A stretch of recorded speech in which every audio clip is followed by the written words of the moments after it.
Today's episode is brought to you by Coal Creek Equine, makers of the best equine spa in the industry. If you want your horses to be world champions, you better put them in a Coal Creek. Okay, Kenny, welcome to Uncut and Real Raw podcast, mate. Yeah, thanks for having me. Well, to everybody listening, we've got Kenny Platt here. Kenny, how much money have you won now in the cutting? What's it up to now? I think a little over $5 million. A little over $5 million. Yep. So you're coming on strong. Yep. You've had a few good years, last 2 or 3 years especially have been real good for you. It's been good. Thank you for coming on the podcast, mate. I've been wanting to. I've seen you at Cuttins. We've shook hands before and so forth, and it's good to have you here. I'm excited to ask a bunch of questions about your career and how you got started and how you train cutting horses. Let's do it. Well, good deal. Well, let's start with the basics, mate. How old are you? I am 37. 37. Yep. Okay. Where were you born? I was born in Denver. You know, I'm Denver Hospital, but I'm from like the Milliken, Greeley, Fort Lupton, that whole area where I've been kind of my whole life. So. All up in Colorado. Yep. Okay. So were you born into a ranching background, horse background? Tell me a little bit about a kid and your parents. Yeah, my mom always did the horse stuff just at some capacity. Like as a recreational rider? Yeah, real recreational and had some nice horses and had some race horses and stuff like that. And my dad. Like quarter horse racing? Yeah. Okay. Yeah, I want to say, yeah. Okay. And then, my dad used to hunt and stuff and had horses to hunt with and nothing too, crazy ranchy horsey background. So when did you start getting the horse bug as a kid? Do you remember? Yeah, were you a horse crazy kid or it came later in life? Well, my mom was seeing a guy that liked cutting, and when I was about 9 years old, she had a pretty nice little gelding that she bought. And started hauling me around to some cuttings and stuff. And she was showing it, like as an amateur. Yeah, she was showing and just like on a club cutting, kind of weekend cutting type level. And I just kind of decided I wanted to do that just after going to a few of those. And that's really kind of what got me started. So especially in the cutting. Yeah. But you've always had a bit of a passion for horses as a kid? Not necessarily. Not until I was about 9. That's when it started. Yeah. Not like my son that, where he just full on since ate up with it. But when I was about 8, 9 years old, I was like, that looks like something I really kind of want to try. So that's interesting. Yep. So when you started going to these little local club cuttings with your mother, how long till you got to actually ride and start cutting, did you get your own pony? What'd you get? Well, there was a horse that my mom kind of borrowed. Well, didn't borrow. She kind of borrowed. She borrowed it from.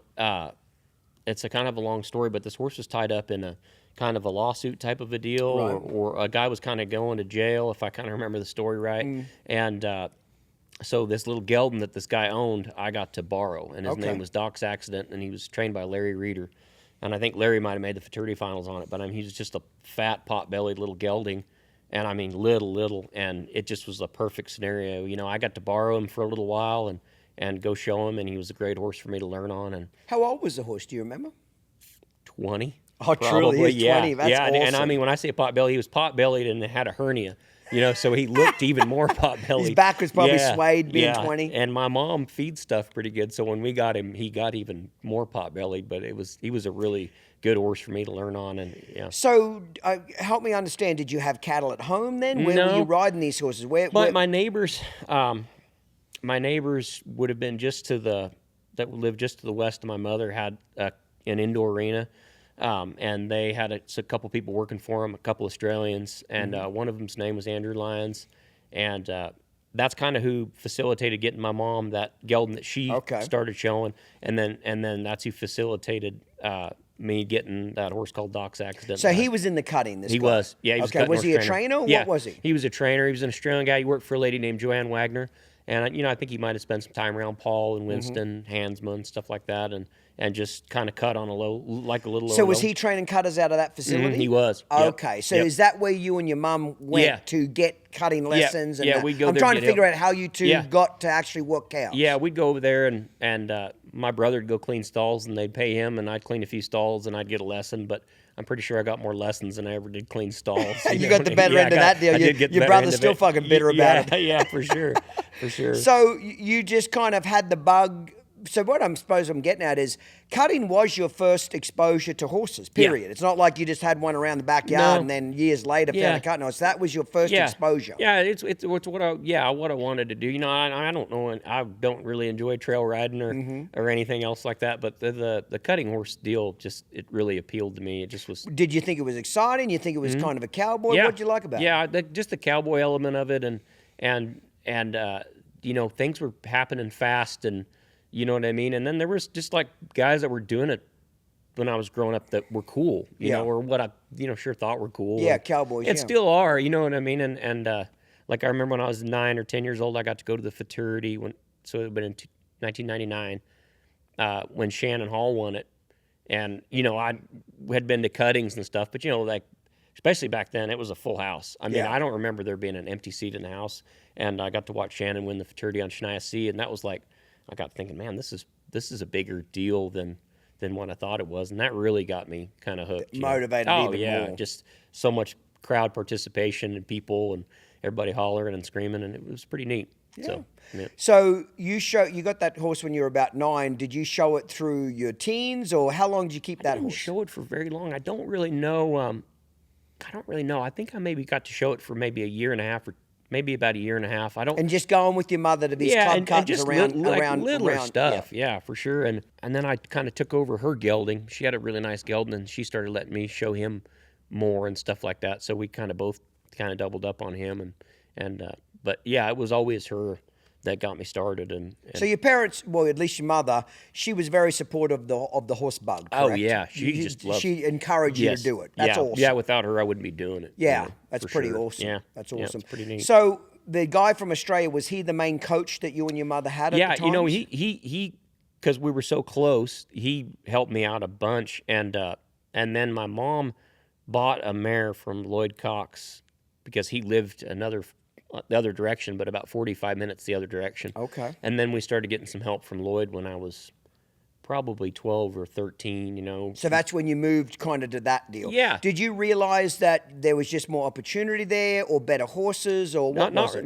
Yeah, I mean, you know, like Lloyd at that time was the really, really, really good. Mm-hmm. Not, you know. He was very yeah, I mean, popular. it was like, yeah, he was a popular guy, and you know, we'd go out there and he would help, you know, my mom with that mare, but we were kind of hauling people, you know, pretty low on the totem pole of people, but he was just such a great person, you know. He would make time, and you know, I'm sure he had 50 other horses to work, and we were probably standing in the way, but he would take his time and help us and help. It's pretty my mom. cool, isn't it? Yeah, especially looking back, you know, that's looking hard. back now in the peak of it, and you got a bunch of horses to work, you're taking the time to help someone. And then wouldn't, you know, my mom tried to pay him, wouldn't take money. You know what I mean? Like, Yeah, that's pretty cool. he's a really good person that way. So Some moments can't be rushed.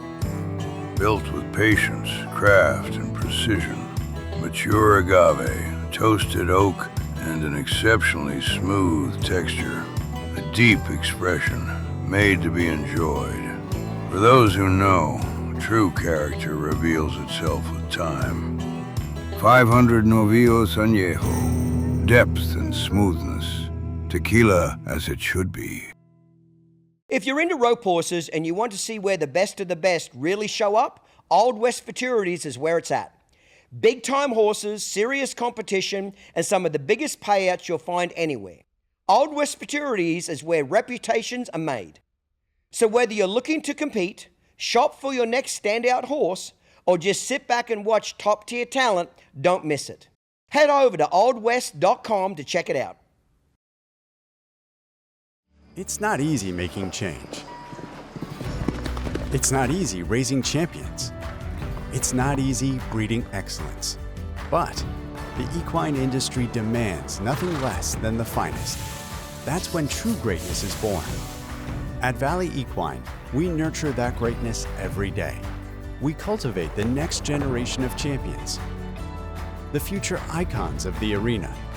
There's a lot of dedication involved, and we've been committed for more than a decade. Through trials and triumphs, we've been there, steadfast in our mission. Today, we are the leader in equine breeding, with specialized expertise in producing tomorrow's champions. We drive the evolution of equine excellence through innovation, empowering breeders to shape the future of the industry. We firmly believe that the world of equine breeding is constantly changing, and that we can too. Advance with us. We are Valley Equine, many years in the making and committed to excellence. Visit valleyequinerepro.com to learn more. This episode is brought to you in part by Breaking Bad, the hottest new NCHA futurity sire. The Aussie guy, he was your first taste of a horseman and horsemanship. Yep. Was there any particular lessons that he instilled in you as a kid that you still have today, or was there what was his hot button, or things that he really pushed you either from a horsemanship perspective or horse husbandry? What was his big deal when you were as a kid? Well, Or maybe it was your mother. Maybe this came from your mother. I was pretty naturally a pretty quiet, I would say more of a passive type of a kid, So, and those guys, they were, big, strong, tough guys, and they were riding a lot of horses that weren't very good. And I, from watching them, they taught me how to be. You better be more aggressive, and you better be able to kick and pull a little harder than what, you know what I mean? So a lot of lessons like that, and just growing up and being a little tougher and a little more cowboy type of people, I would say is one of the lessons I learned from them for sure. Okay. So. Right. So when you moved over to Lloyd around 12, 13, did you and your mother start going to horse shows with him as amateurs, or what happened? No, because he was at that time even going to the bigger stuff, and we were staying pretty local. But, I would get to go to some, a bigger, smaller show, and he would be there schooling some horses and stuff. And, we'd get a little bit of help from him, but he was pretty busy guy back then, even still. So, a lot of that kind of stuff just kind of pieced together just from being haul-in people. And then when I was about 13, 14, I went to a weekend show and met Barb Schulte. And she invited me to go to Steamboat because she would stay there in the summertime and could take my horse up there and help her. And she helped me a lot with my showing and stuff. And so you spent a whole summer there. Yeah. So you got to bring your horse, your youth horse, and you just traded out work for board or something like that? Yeah, I just kind of do the work that needs done, Yeah. You know what I mean? And then she had a guy come and start a bunch of 2-year-olds for her named Matt Rava. And so she would go back to South Texas and stay in the winter, and she asked me if I would want to come and help that guy for a summer, or even a little bit longer, start those 2-year-olds, because she knew I kind of wanted to learn how to, bake the cake. And you're about 14, 15 now? I was about 15 then. Okay. And so, I jumped on that, and I went and worked for him. What appealed to you about starting colts? You just always wanted. You wouldn't have done much of it by this point. No, I just never wanted to be one of those people that couldn't do the whole thing. I think that's pretty cool. Yeah, it was really important to me to know how to do it, and a lot of the information I get was kind of patchy information, and I wanted to learn from somebody that I really felt like knew how to do from the beginning to the end. And because I think that's lost on. You're damn right it is. A lot, almost all. It's like a dying art, Yes, it is. Yeah. That's one of the, actually, why in the podcast, I love talking to those older trainers like Jody Gallion and you know what I mean, Tommy Mannion, those guys, because they had to do a jack of all trades. They had to fucking train a pleasure horse. They had to train a cutter. They had to train a reiner. That's truly a dying art now. Yep. And those guys had to figure out how to get a horse to do multiple events. Ian Francis, my mentor, won the Cut and Futurity twice, won the Rein and Futurity 5 times, done every Western event in Australia and won it 2 or 3 times. So I love talking to those guys that could do everything well. Because it's a skill set. Oh, man. And Matt, he'd been around Kathy Dawn and Ronnie Rice and Paul Hansman, Winston. So what was the guy's name? Matt who? Matt Rava. And he was there to start colts for Barbara. Yeah, and at that time he was starting a bunch of horses for Jeffrey Matthews. And and whereabouts in Colorado was this? Well, it was actually in South Texas. Okay. Yeah, Barb's place there, because she lived there. She only just kind of summered in Steamboat. And so I actually went down there. So what were you doing for school then? If you went down in the wintertime? I went to it through a homeschool program. Oh, you did? Yeah, my brother kind of kept getting in trouble and stuff like that. Not bad trouble, but just... And so my mom got us enrolled into a homeschool program. And where we would actually go to school, but we could take the work with us. So we'd have to, you could do kind of either or. And, I just would make sure I stayed up on my schoolwork so it didn't cut into my horse habit. And, so I moved down there helped So him. did you live with Barbara? Where'd you stay? No, I when lived you with did? Matt. Yeah. Yep. And it was good. It was. It's pretty cool that your mother at 15 years old said, "Hey, this is Yeah. what this boy wants to do." Yeah, and that's the thing about her is she just was always one of those people where if it was productive, she was never going to tell me no. That's awesome. Yep, she wasn't the type of person to be, oh, you can't do that. If she thought it was productive, if she thought it would make me better, she was like all for it. That's pretty cool. Yeah, and it was real cool because at that time, she didn't have. I mean, she's very basic means type of a person. You know what I mean? Like not below, but yeah, just average income. And I think because of that, she was like, didn't want to ever hold me back from anything either.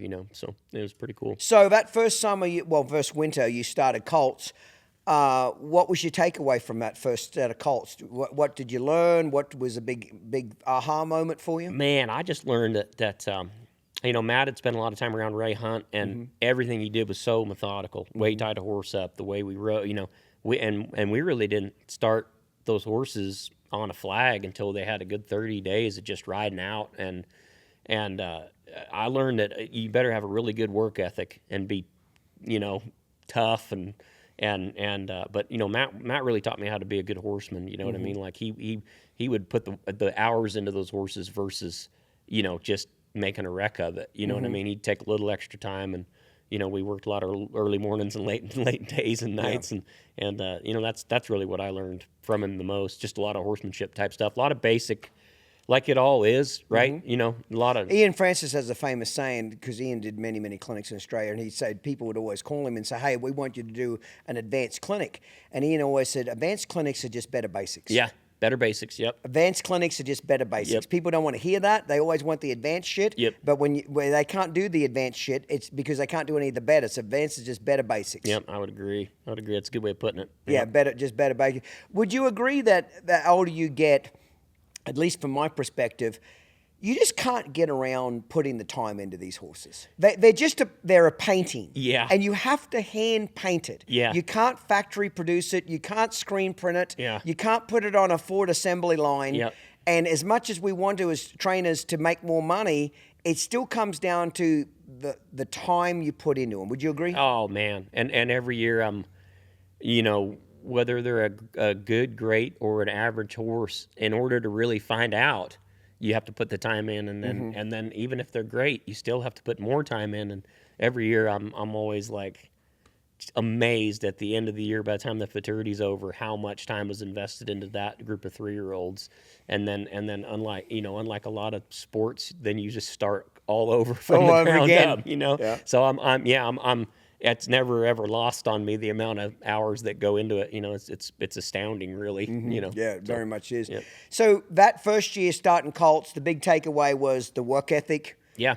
Putting the extra time in if a colt needs it. Any other horsemanship lessons that you could talk about that were big aha moments for you? Yeah, and just a lot of the basic stuff, and just a lot of the appreciation, for, like, Matt. I'd ask him a million questions because he'd worked for a lot of people, and he always had a pretty cool take on stuff. Like he, whereas like a lot of people would be like, I don't like that guy's horses. He'd be like, well, I mean, that guy's won, he'd be talking about something. Well, they've won X and X amount of dollars. They're pretty good. Yeah. You know what I mean? And he didn't, and so like being around him was a good thing in that way of it. He would never put anybody down, and it's a pretty positive person. Yeah, pretty positive that way, and worked. Lots of work. Work ethic, Yep. So all those colts that you were starting, some of them for Barbara and some other people as well? Yeah, there was a lot of them from Jeffrey Matthews, and then, if I remember right, a few Barbs and some of her customers and stuff like that. Was that the first time you had any exposure to some really well-bred horses, like horses that had some genetics behind them? Yeah, and it was the first time I was ever around some programs that were like established. Yeah, established, and got to go to some cuttings and see some.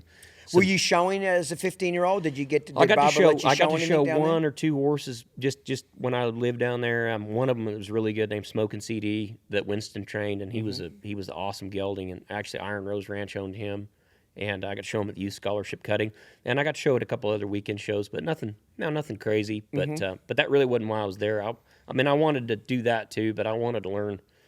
So in essence, you kind of left home at 15. Sort of, yeah. You know, but I went back. And, Okay, well, let's talk about that. Yeah. So you stayed down there for a year? What'd you do? Yeah, about a little less than a year, like maybe 8 months, and then I had to come back. Why did you have to come back? Well, I had to get my driver's license and do a few things like that. Yeah. And, you know, it's hard to take a girl out if you don't have a driver's license. You're damn right. Yeah, so, and, Gordon McKinley, yeah. you just made me remind me of Gordon McKinley's favorite saying is when I was a kid. He said, Clinton, stay away from women and cars until you're 30 and you'll be a millionaire. You'll be a millionaire. That was his favorite saying. Yeah. Stay away from women and cars Yeah. till you're 30. That- And the joke is you can't stay away from either one of the fucking oh, things. man, it's like a magnet. It's like a magnet, yeah. I would agree. That's funny. So you go back home. Yep. You're about 16 now. Yeah.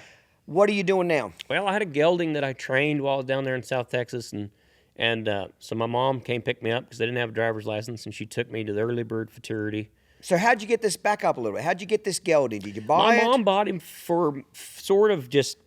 We went to this horse sale in Thane, Wyoming. I mean, I don't even know what possessed her to go to this, but her and my stepdad, Nate McBride, and me and my sister, who was, I don't know, maybe a year old. I don't know, she would have been about a year, little over a year old at that time.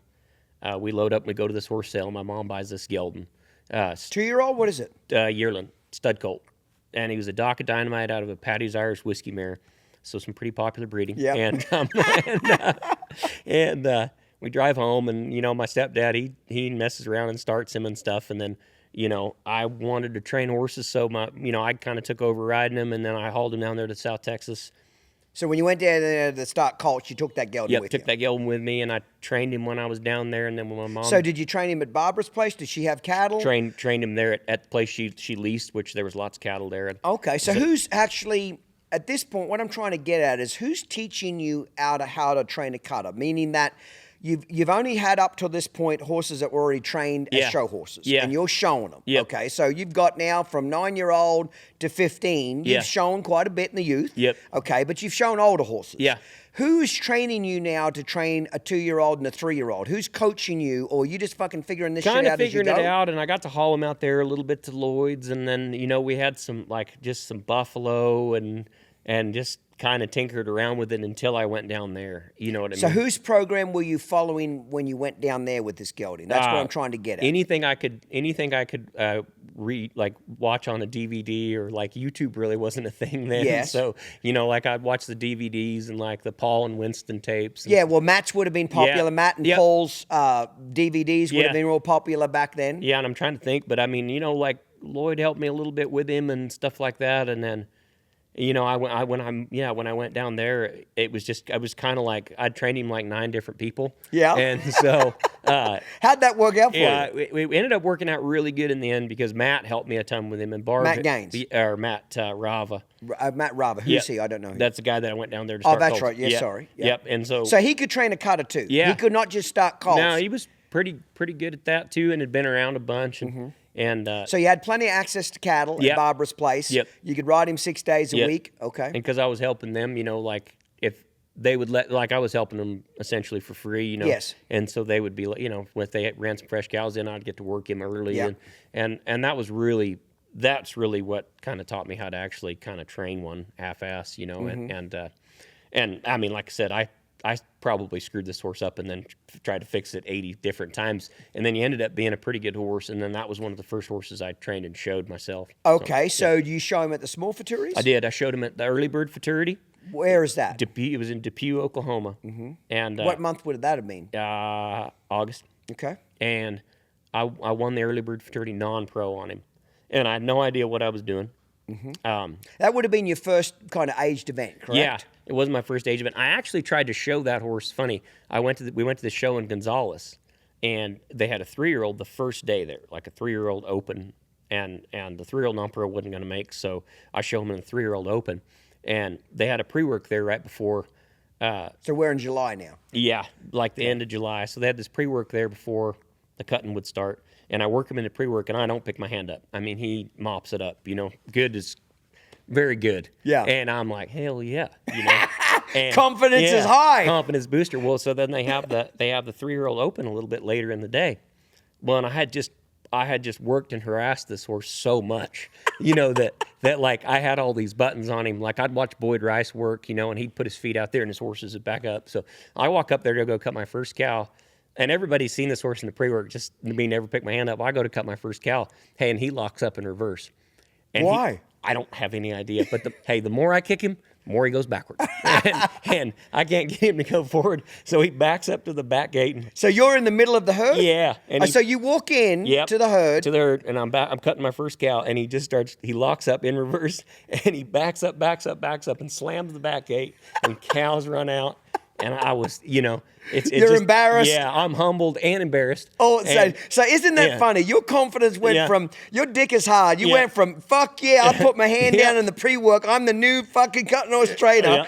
And then the next day was at the same day. Yeah, the same next day. day, he runs backwards in the herd, smashes the back gate. The Yeah. cattle, Yeah. Isn't that funny how horses can take you Oh, from a man. high to a low? And I remember Farron Hightower was there, and he's like, man, these 3-year-olds are humbling, aren't they? And I'm like, I guess. I don't know.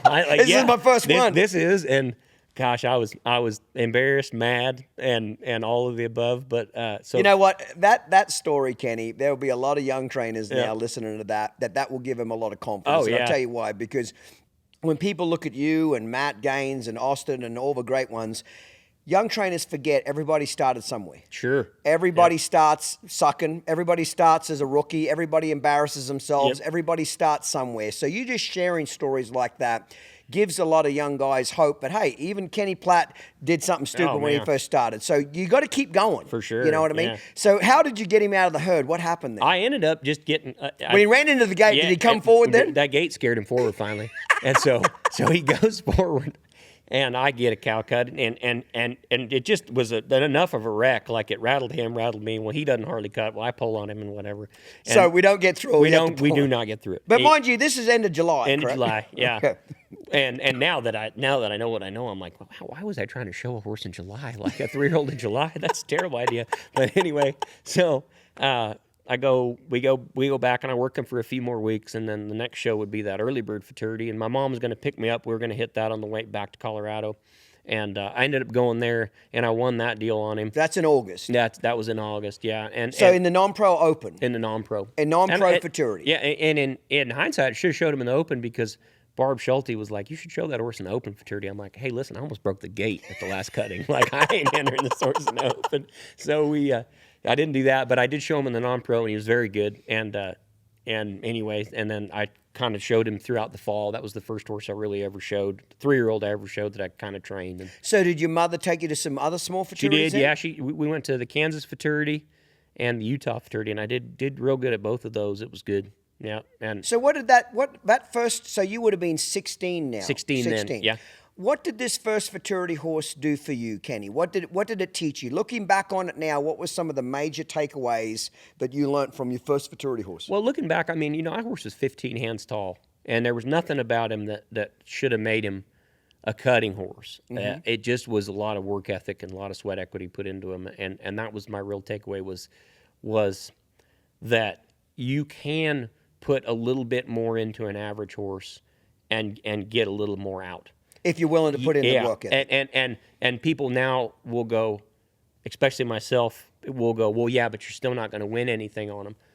That's exactly right. But if you lose that mentality of putting a little more in sometimes, then you don't kind of unearth those horses that are really good that may just need you to just go a little further. Yes. You know what I mean? And that was my takeaway from that horse was, you know, everything would say quit. This horse is 15 hands tall. He's got a chicken ass on him and a big head, and it's like, you know, and he's not bred very well, and he's not all that pretty, but it was what I had, and I put a lot of time in, and I got a lot out. You know, It just tells me yet again, nothing beats time. Yep. Camping on them, sitting your ass on them. Yep. I bet you rode the shit out of Oh this my thing. God! And I bet had, you rode that yeah. motherfucker 6-7 days a week. And I had I wanted to get him like I didn't want to fail either. You know what I mean? I wanted to get that horse trained, and it just it was cool. When it comes to marketing one-of-a-kind ranches and elite real estate, experience matters. Icon Global specializes in tactical marketing and sales campaigns for some of the most unique, high-end ranches and real estate assets in the world. These aren't ordinary properties, and they don't get ordinary marketing. Icon Global is founded by Bernie Utridge, a fellow Aussie who knows how to make a deal and is an experienced international real estate advisor. He values the Western way of life and understands how to position rare assets on the global stage. If you're looking for a world-class representation for a truly exceptional property, Icon Global sets the standard. Visit iconglobal.com to learn more. Their hearts thunder for us. Their flesh and bone pushed to lift us higher, carry us faster, and stop on a dime. And when they've had a great ride, they deserve a great recovery. They deserve a cold creek. Cold Creek Spas offer state-of-the-art 35-degree aerated saltwater therapy, proven to reduce injury, speed recovery, and keep them at peak performance. Cold Creek Therapeutic Spas. This water is for winners.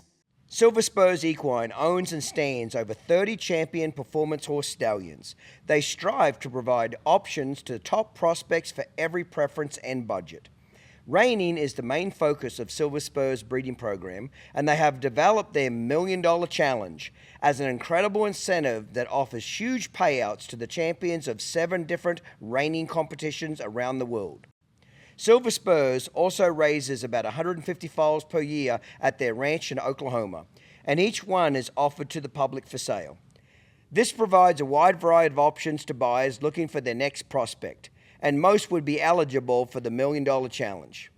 Find the perfect cross of traditional performance horse bloodlines combined with the modern dynamics of today's performance horses.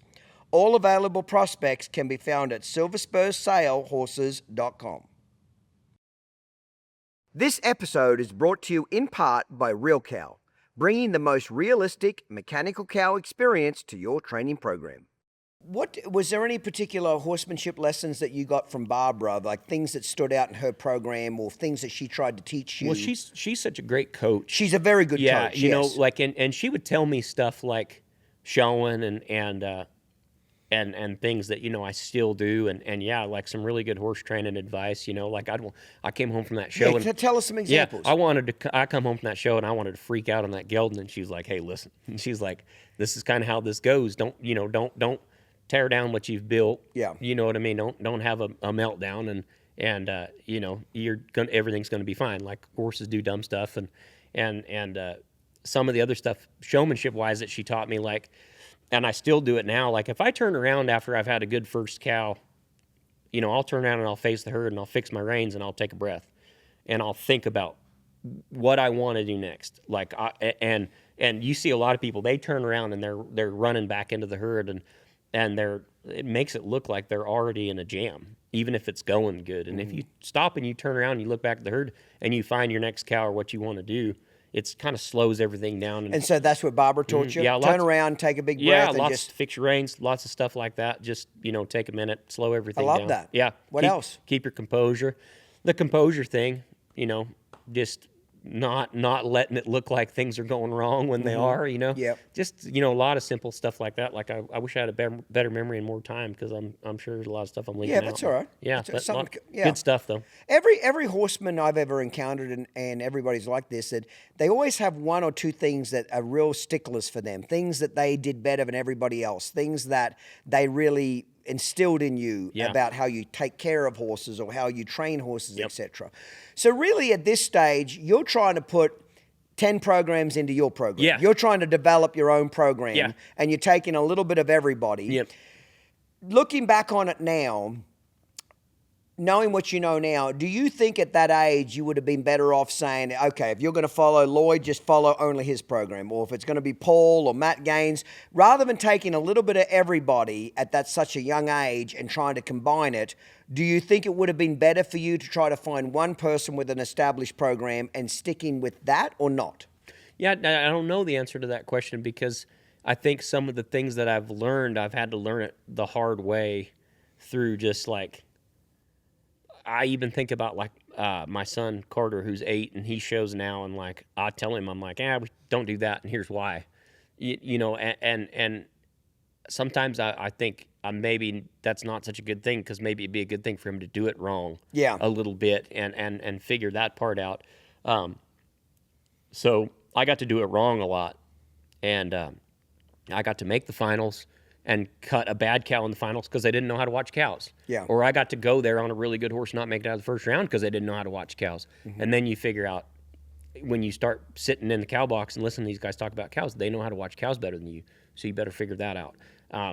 Or like the horse training deal, like, you know, somebody's using a brain chain, so you'll that looks like it works really good. And then you'll figure out why it doesn't work so good sometimes. Yes. And so to me, I don't know the answer to that question, but I'm really grateful I've been able to screw up, Experiment. yeah, and fail, Yeah. because you know, then you know, then that's how you develop feel and timing and all that is by screwing up something Yeah. and having to fix it or whatever. You know, I always said if you're an honest horse trainer, if you don't admit that you haven't at least fucked up at least half a dozen horses and ruined them, yeah. you're not a very good horse Yeah. trainer. Yeah. Because if you haven't ruined half a dozen to a dozen horses in your career, you're not trying hard yeah, enough. I would agree. Yeah, You would agree with that? Yeah, I would agree, and at least ruined them for a minute. Yeah. and then had to fix them because then that's when you really learn and you're like, well, I'm never doing that again. That was dumb. You know. Yeah. So, yeah. Okay, so you do well that first futurity year. What do you do with that horse? And let's say it's December now. You don't show him at the big futurity. Well, you couldn't have, yeah. So you did the small futurities. So what do you do with that I horse? sold him. You know, I had a chance to sell him when he was early on in his 4-year-old year. So you would have been 17 now. That would have been the year 17. Yeah, I sold. You're living at home still? Yep. Where are you? I was living at home, and I bought a yearling or two to train during that time. Some horses that had like OCDs and stuff like that I bought really cheap that were something I could go learn how to do, learn how to train and go keep going.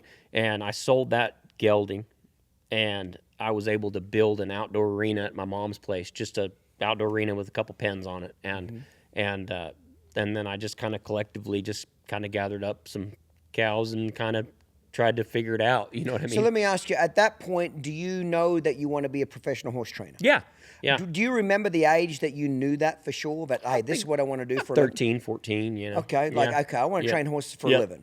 Yeah, I really wanted to do it, and then I tried to work for a couple of horse trainers, and it didn't go very good, and for just various reasons. Yeah. You know, and then I ended up back at home, and I built a pretty nice outdoor arena that a neighbor friend of mine helped me weld it all together, and Do you remember the size of it? it was a 150-foot round pen. 150 round. Yep. Okay. Yep. And so then I kind of moved home again after a couple of failed jobs and did a couple other things. Like I tried to do other stuff, you know, and Like I just, what? I worked for this guy that remodeled basements, just for not that long, like just a few different times I'd go and help him, and it was terrible. Did it make you appreciate the Oh my horses God, more? yeah. Yeah, I tell the story to everybody, but I was sitting in this basement. We hauled all this drywall down this like huge stairs that went down and around. It was a huge house. I think it was in like Lakewood or something, nice part of Denver. Beautiful house, you know, and I'm walking around this house thinking I'll never be able to afford anything like this, you know, and I'm hauling this drywall down into this basement on my back because you can only haul it a couple sheets at a time, and kicking my shoes off at the door because can't track anything inside, and I get all this stuff hauled down there and all stacked in the middle of the floor, and I'm looking out the window, and it's like June. It's just a beautiful day. Like, I mean, just a perfect Colorado day, you know? And I'm thinking, there is no way I'm going to keep doing this. Did you take on those odd jobs just to help with some income? Yeah, just were there lulls in the horse training? Yeah, oh yeah. Like I'd have a few horses. And Well, let's back up there. How did you let the public know that you were going to start being a horse trainer? I didn't really. I had my wife now was my girlfriend then, obviously. And Okay, so you met her when you were around 17, 18? Yep. And then her boss trained a lot of just all-around horses and hunter jumpers and stuff. So they would send me, a handful of just stuff to start, some nice horses and some shitters and just some stuff to ride. And I'd ride those horses for 30 to 45 days, and they just kind of kept feeding kind of the machine, you know what I mean? And then, what would you do in the winter months? And if it was only an outdoor arena, what'd you do in the winter months? man, I would just salt the ground real good, and then there was this one spot around there where it had a real tall wall around it, and it would freeze, and I would tie 10 or 15 horses inside that outdoor arena along that icy part to where the cows wouldn't. It was like a built-in fence, and I'd leave them tied there all day, and I'd work horses in that outdoor arena, and I trained some really nice horses out there, but none of it was fun. Yeah. It was. See, that just goes to show where there's a will, there's a way. You know, I think you made a comment that I want to talk about a little bit. You said you found some cheap yearlings that had some OCDs and some problems, but they were obviously cheap enough because of that. And you took a gamble on them because that's all you could afford. One thing that I'm seeing on the internet lately that I think is a bad thing, you know, obviously since COVID, horse prices have gone through the roof. Oh, yeah. Okay, they've almost doubled. Yep. Okay, as a general rule in the last 6 years. And I'm seeing a lot of people kind of with the poor me syndrome in the comments. Wow, it's just a rich man sport now, and they're leaving the little guy behind, and, you know, a family can't get started now. I think that's full of shit. Yeah. Because back then, you were broke too. Oh. Okay, but you still found a couple of yearlings that, yeah, sure, did they have some dents on them and scratches and a few problems that, yeah, but that's why you got them cheap. 100%. There is a level for everybody in the horse game. Yep. You can get a free fucking Mustang. Yep. You can go get a free horse from a rescue. Like, if you want it bad enough, Yep. there's a way out there. Oh, yeah. Now, you may not start at the level you want to start at. Yeah. But there is a level. Yep. You could have easily said, listen, I'm broke. I can't afford a, you know, back in those days, probably a $40,000 yearling was a lot of money. Oh. You know what I mean? Yeah. So, you know, you could have easily played the victim. Wow, I don't have 40 grand. It looks like I'm not going to play the cutting game. Yep. But you had enough fortitude to say, fuck it, I'm going to go get the cheapest shit as I can find. Yep. And make them work. Yep. And that's still today. Even Oh. though prices are doubled, it's still the same way today. There's different levels to the horse industry. So find a level that your budget can fit and start there. When you make a little money, move up to the next level. When you make a little money, move up to the next level. But I see a negative shit on the internet and comments where there's this fucking victim mentality going on. Well, I can't afford it now. Yeah, you're just fucking pea-hearted. Yeah. Tell me I'm wrong. No, I think that you've got to figure out a way. Yeah. I mean, Ian Francis' greatest yeah. saying is, when you want something bad enough, you Yep. find a way. Yep. If you don't, you'll find an excuse. Yeah, where there's the will, there's the way, and I would agree with that. I think that people that think that way are shopping at the same places as everybody else, and they should find another place to shop maybe, or figure out a way to do it. And I mean, there's always a way to do it. Yes, you might have to yeah. be a little creative. Yeah. You might have to go train one for free. You might have to trade out some labor. Yep, do You something. might have to cut a deal. Yeah. So what? Get Yeah. the horse. I agree, and that's you may have to work for free. Yes. That's Cut a deal. Yep. You know? Okay, so you start training horses. You've got a girlfriend now. You're 18. You're training in this outdoor arena, 150-foot round pen, no covered, freezing your ass off in winter, but you're making it work. Are you still showing? You sold your 4-year-old. So what are you getting to show now? Yeah, I just had some people send me some random stuff. You know, I actually got a couple of horses from that Lloyd was partners on with another couple guys. A guy that was working for Lloyd Cox at that time was named Randall Cameron, and he was an Australian guy, funny. And him and Lloyd and this other guy owned a mare, Pepto Stylish Oak mare, and then they sent me another one to show at that time. So I had like a few horses I was showing, and I kind of had gathered up some customers. One customer I had his name was Dwight Fisher. He was a Canadian guy, and I showed a horse, and I won the limited open at the Futurity on a horse that Dwight Fisher owned, and that was kind of right around that time, you know. So that was at the big Futurity in Lemon Open? Yeah. So is that the first time you showed at Fort Worth that was. year? What kind of an experience was that, the first time you showed in the Will Rogers and went to the big Futurity? It was pretty awesome, you know, because that horse I had hauled him around everywhere. Would that have been the second cutter you've trained from start to finish or not? No, that's a few years down the road. I kind of skipped a few years. Yeah, let's in get there. back, motherfucker. No, yeah, we're skipping okay, all nothing right. now. I want to know how this progression went on. So I trained some like small Futurity horses up until then. So I would have won that big Futurity when I was 22. That's the first time I showed there. So during that time, I just went to really small shows. Like once a month, once every 2 or 3 weeks? Well, back then, sounds like it was 100 years ago. Back then, there was like 2 weekend shows a month, and then there was state Futurities like Wyoming Futurity, Kansas Futurity, Nebraska Futurity.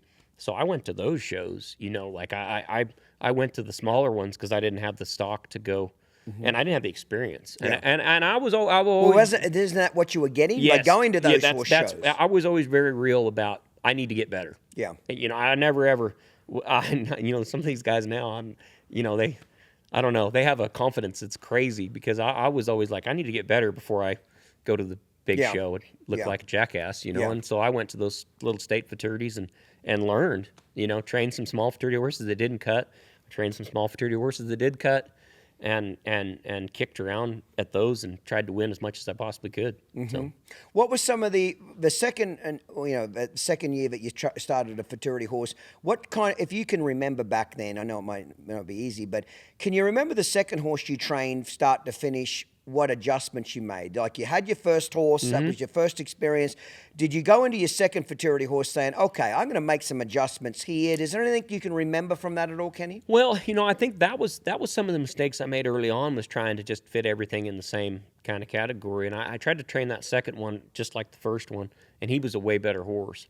And I think I had to kind of learn that she actually was a better horse, but I didn't make those adjustments, and I didn't really get her trained until about the middle of her 4-year-old year, in my opinion, trained. Now, by some people's standards, like she was cutting when she was 3, but I didn't do as good a job on that one just because I didn't know that it was a mare and different, and maybe now I wouldn't even ride her. I don't know. Yeah. It's a long time ago. So you mean you didn't adapt to her I didn't enough? adapt, yeah. Okay. Yep. Do you remember some of the things you think you should have She was adapted just a hot dual ray mare, and I trained a gelding that really didn't have a lot of cow and didn't want to cut, and then I went to the opposite, and I tried to make her listen like he listened, because he had to listen because he didn't want to do it on his own. Yeah. And she wanted to do it on her own, and I tried to make her listen too much. And, And it was a butt of the heads. And then when I did get her trained, the product of it was really good. Okay. Because I stayed through till the end, and she ended up being a very nice mare. But yeah, I would say that's some of the adjustments that I made, like polar opposite horses. Yes, one was the first one was not very cowy, and you had to put the cow in it. The second one was ate up with cow. Ate up with it, yeah. And if you let her cut too much, she just take over. That, and I mean, you just couldn't do anything to her. You couldn't touch her with a foot. Like, because she's too hot. Oh yeah, hot as hell. But she wanted it real bad, and if I would have just built a little bit more of that into her instead of trying to take it all out of her, everything would have been way better. Fair enough. Yep. That's okay. Yep, would have been it's just kind of like I always tell these students of mine, the more colts you start, the better you get. Yeah.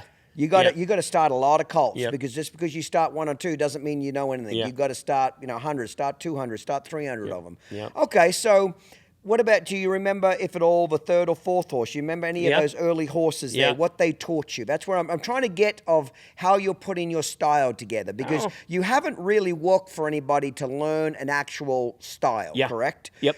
Are you still using Lloyd as your main mentor? If you're up in Colorado, is he somebody you're looking up to? Like, okay, I really love the way his horses look. Yeah, not enough, though, and I could tell everybody that. Like, I didn't learn enough from that guy. Why not?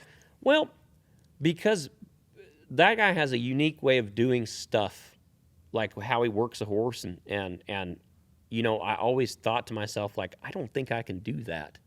Was it his just style? Yeah, like he doesn't necessarily train like anybody else, which is a great thing. That's why he's so successful. But he was a little bit difficult for me to learn from, because everything with him is just feel and timing, which is how it's supposed to be, and that's why he's such a winner.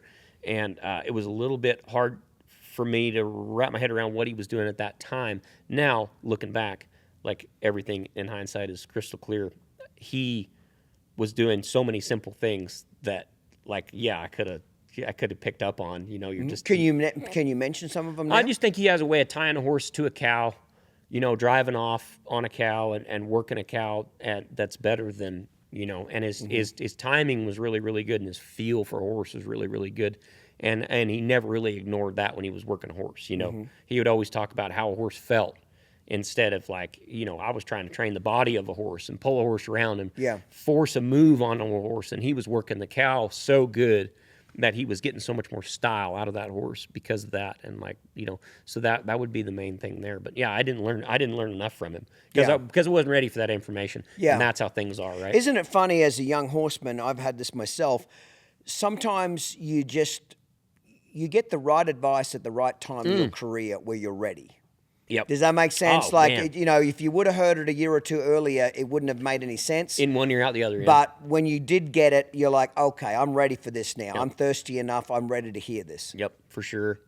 For sure. So, that kind of, I did get a lot off of him at that time, learning wise, and I got to show a lot of just very average horses at very small shows. And what do you think showing those average horses taught you? Why do you think that was an advantage for you? Because it just got you in the pen so much more? And I would I'd go to a club show and I'd take as many as I could pile on a trailer. I mean, I would on a Saturday, when all my friends would be jacking around, I would go to they had these little club cuttings called high plane shows, and I'd tie them all to the fence and I'd show 10 or 12 to 15 horses. And what it taught me was, like, I always wanted to be able to cut better than anybody else and show better than anybody else.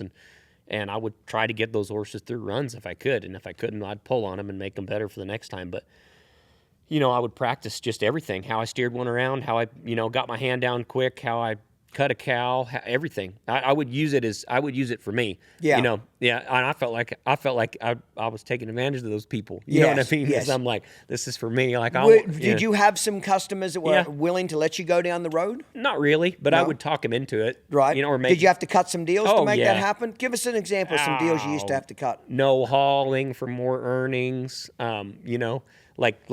Because the one guy, I don't know just how people are, but yeah, no hauling and no charges for anything for a better cut of the earnings, because he's like, well, that'll incentivize you to win more. And I was like, yeah, I would have done it for free anyway, so it didn't matter. And you sure fucked me. Yeah, you got me, buddy. I had so many other deals. I mean, I rode some good horses for free just because I knew you needed the horsepower. Yeah, see, that's what I think a lot of young kids don't get, is you don't have fucking money. Yeah. So you've got to have a work ethic. You've got to cut some deals, find somebody with a good horse, offer them a good deal. Yeah. You don't have to, at your stage of your career now, you don't have to cut any deals, but you had to start somewhere. Yeah. And it was good for me to be broke, and and I always had, my mom would always help me out, like just and stuff like that. But you don't want your mom helping you out. Yes. You know what I mean? So it was good for me to, I remember I would get so many overdraft fees at my bank, and because I knew I could just, like not really balance my checkbook very good, and I didn't have a lot of money, so I'd get an overdraft fee of like $50, and I'd go in and I'd pay it, and I'd pay it, and I'd pay it. And finally, the lady, so funny, the lady I knew at the bank, I pulled in there one day and I put a big check in there, and I was like, yes, everything's you're good. the man, bitch. Yeah, and she's like, hey, you need to come inside. And I thought, oh shit, and so I go sit inside, and she's like, hey, listen, for the money you're paying in overdraft fees, she said, I'll get you a $5,000 line of credit. And I thought, okay, and now I've made it. Yeah, now I've made it. Well, I maxed that thing out pretty fast too. But anyway, it kept me from getting a $50 overdraft fee 4 times a month. Yeah. That's how smart So I was. in these early days, how old are you now? 20, 21, 22? Yeah, Are you married by this point? No. I was probably like right around 19 or 20 at that time. Okay. Yeah. Still training out of the same place? Oh yeah. Yep. Who's helping you when you're taking 10 horses to a horse show? Who's helping you? Well, my wife now, girlfriend then, would when she could, on the weekends and stuff, and then my mom would go with me. You know what I mean? And That's awesome. Yeah, she would help me, and yeah, I just kind of figured it out. You know what I mean? Like that. Yeah. Nothing beats experience, does it? Yeah. Well, and nothing beats having to do it without all the resources. Yes. Having to kind of MacGyver your way through it, which some people that are listening to this might not know who MacGyver is, but like having to figure out how to make it work, like with horses and stuff. Like, okay, I've got 12 horses I got to show today, and I got 3 in the same deal, and they need loping, and I'd be looking around at someone that could maybe lope one down from my, lope my novice horse down or whatever, and you just figure it out, and you realize that you don't really need all the shit you think you need, and it doesn't have to be just perfect every time, and you put it together. So that's what I mean. I'm really grateful to have started out at the very low end of it. Yeah. I have a lot of gratitude for that. Yeah. So basically, every arsehole that's listening that's poor right now, Yeah. be great. Yeah. Be thankful that you're poor, because you can still make it. Yeah, and get ready, because it gets worse. I love it. Well, I tell you what, this would be a good place to take a little break, freshen up a cocktail, and let's pick this new chapter up of, you're scraping by, you're cutting deals, whatever the fuck you need to do to get by that 2 or 3 year period. Yep. Let's pick it up straight after that of where it's going. Good stuff, Kenny. Yep. DT Horses was founded with one goal in mind: produce elite performance horses. For over 20 years, we've consistently met that goal and raised the bar, thanks to our dedication and focus on what matters most. DT Horses believes that every horse we raise deserves the best start possible. With a great foundation in place, all our colts go on to excel in the discipline best suited for them. We have many top performers in team roping, cow horse, cutting, calf roping, and barrel racing. We're offering our elite horses to the public. For information about the athletes available, please contact the DT Horses office at 480-471-4348. Learn more about DT Horses and the impact we've made on the Western performance horse world at dthorses.com. Real Cow is the most realistic mechanical cow on the market. It has the feel of a live cow all at the touch of a button. Its unique rubber track allows it to run smoothly over any surface, and it has the battery power to work horses all day. Real Cow Training Systems makes mechanical cows for cutting, reined cow horse, and calf roping. NCHA and NRCHA top competitors are using Real Cow in their everyday training programs. Join the list of competitors who use the Real Cow by visiting realcowtraining.com to find out more. Mention you heard about us on Clinton Anderson's Uncut and Real Raw podcast for additional discounts.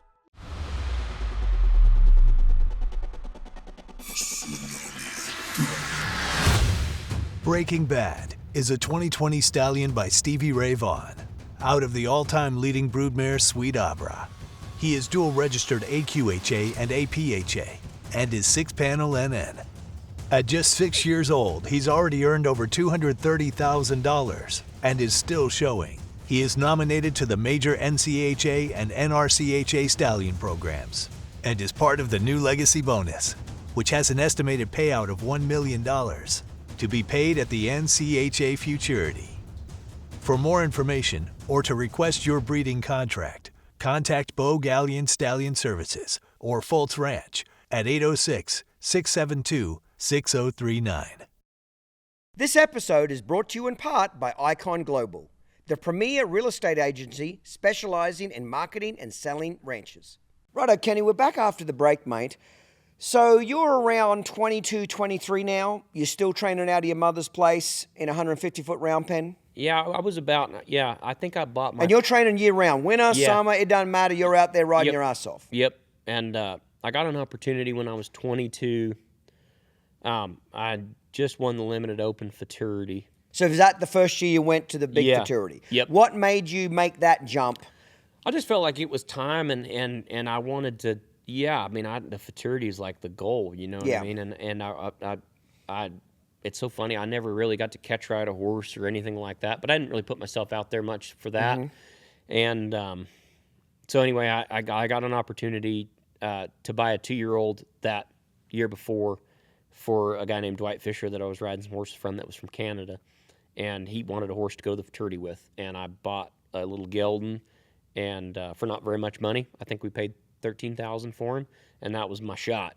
You know what I mean? Like, to go do good. And I got to take him to the futurity, and I almost made the semis on him. I'm looking back now, like, if I'd have done a couple things, just a couple little things a little bit different, I would have made the semis on him, but I made a limited open futurity on him and won the limited open futurity. And then shortly after that, I got a chance to buy my place that I have now. Okay. And- So back up to the futurity, though, any takeaway big lessons from that first futurity you went to? Yeah, it was another deal. I was pretty, I'd been to a showing and doing. So you've been showing quite a bit. Yeah, really. yeah. I think I'd won a couple $100,000 by that point. Okay. And I drive down there and I didn't really go to any pre-works. I didn't really go to any pre-works. Why? Well, I didn't have the money to write the check to Fair enough. to the pre-work, so I called. Did you have to pay for this? Did this guy pay you to train, or you had to cut a deal to get this first one? No, not really. Like, I probably could have billed. I just didn't. It was one of them things. I just was that green where Yeah. I was like, so I called a buddy of mine and I went over there and I worked some fresh cows at his place. His name is Dean Doman. He's a good friend of mine, and I worked lots of cows at his place, and I just went and showed that horse. And what it taught me was that, that horse was trained and he was good when I showed him. And Yeah. it was because I was ready to be down there and I'd put the time in, and those works at Dean's were just as good as any pre-work, you know what I mean? So it kind of taught me that some of that stuff is a little bit up in your head about having Yeah. to go to all the pre-works and show your horse off. And some of that stuff doesn't matter at all, And so I got that takeaway from it. And then another takeaway I got from it was that it was a doable goal to go to the fraternity. Yeah. Because people think that it's not. They'll I'm going to get my ass kicked if I go down there. Yeah, you might, but you might not the next year. Yeah. You might adjust a few things, and who knows, you might win the fraternity. What I like about what I've heard so far about your career is you're doing it in stepping stones. Yeah. You're starting out at little club shows. Yeah. Then you're going to a little bit bigger show in the area. You're getting in the pen every chance you get, whether it's an average horse, whether it's a fucking turd, whether it's a better horse. You're building experience. Yeah. And you're going to then small fraternities. Yep. And after you start getting better at the small fraternities, then you say, okay, I'm ready for the big fraternity. Yep. You're not just jumping in at the big fraternity. Yeah. You're starting at the shallow end. Yep. I'm learning the cutting now, so I'm trying to get to as many weekend cuttings as I get to. I put that mare and fucking show her 2 or 3 times a day, 3 days in a row. I ride the shit out of that bitch because I need the experience. 100%. Sometimes it's a fucking wreck. Sometimes it comes together, but I've got to get in there. Yeah. And I'm even taking my snaffle bitters, even though I'm not getting a score, I'm showing them two-handed in the cuttings just to get out of the herd. Yep. Just to get in there, get experience about picking cattle, getting out of the herd. So I was saying, Clinton, if you're going to do this cutting thing, you need to be treating it like you did clinics. Like I lived on the road 45 weekends a year for 10 years, Kenny. I did a clinic every 45 weekends a year for 10 years. So people say, well, how do you get so comfortable talking in front of people? Well, fuck, I did it for 45 weekends for 10 years. Yeah, you do it. You just do it over and over. I remember the first tour I did, it was actually in Fort Collins, Colorado. When I first come to the States, this would have been 1999. 300 people showed up. I was nervous as hell to talk in front of 300 people.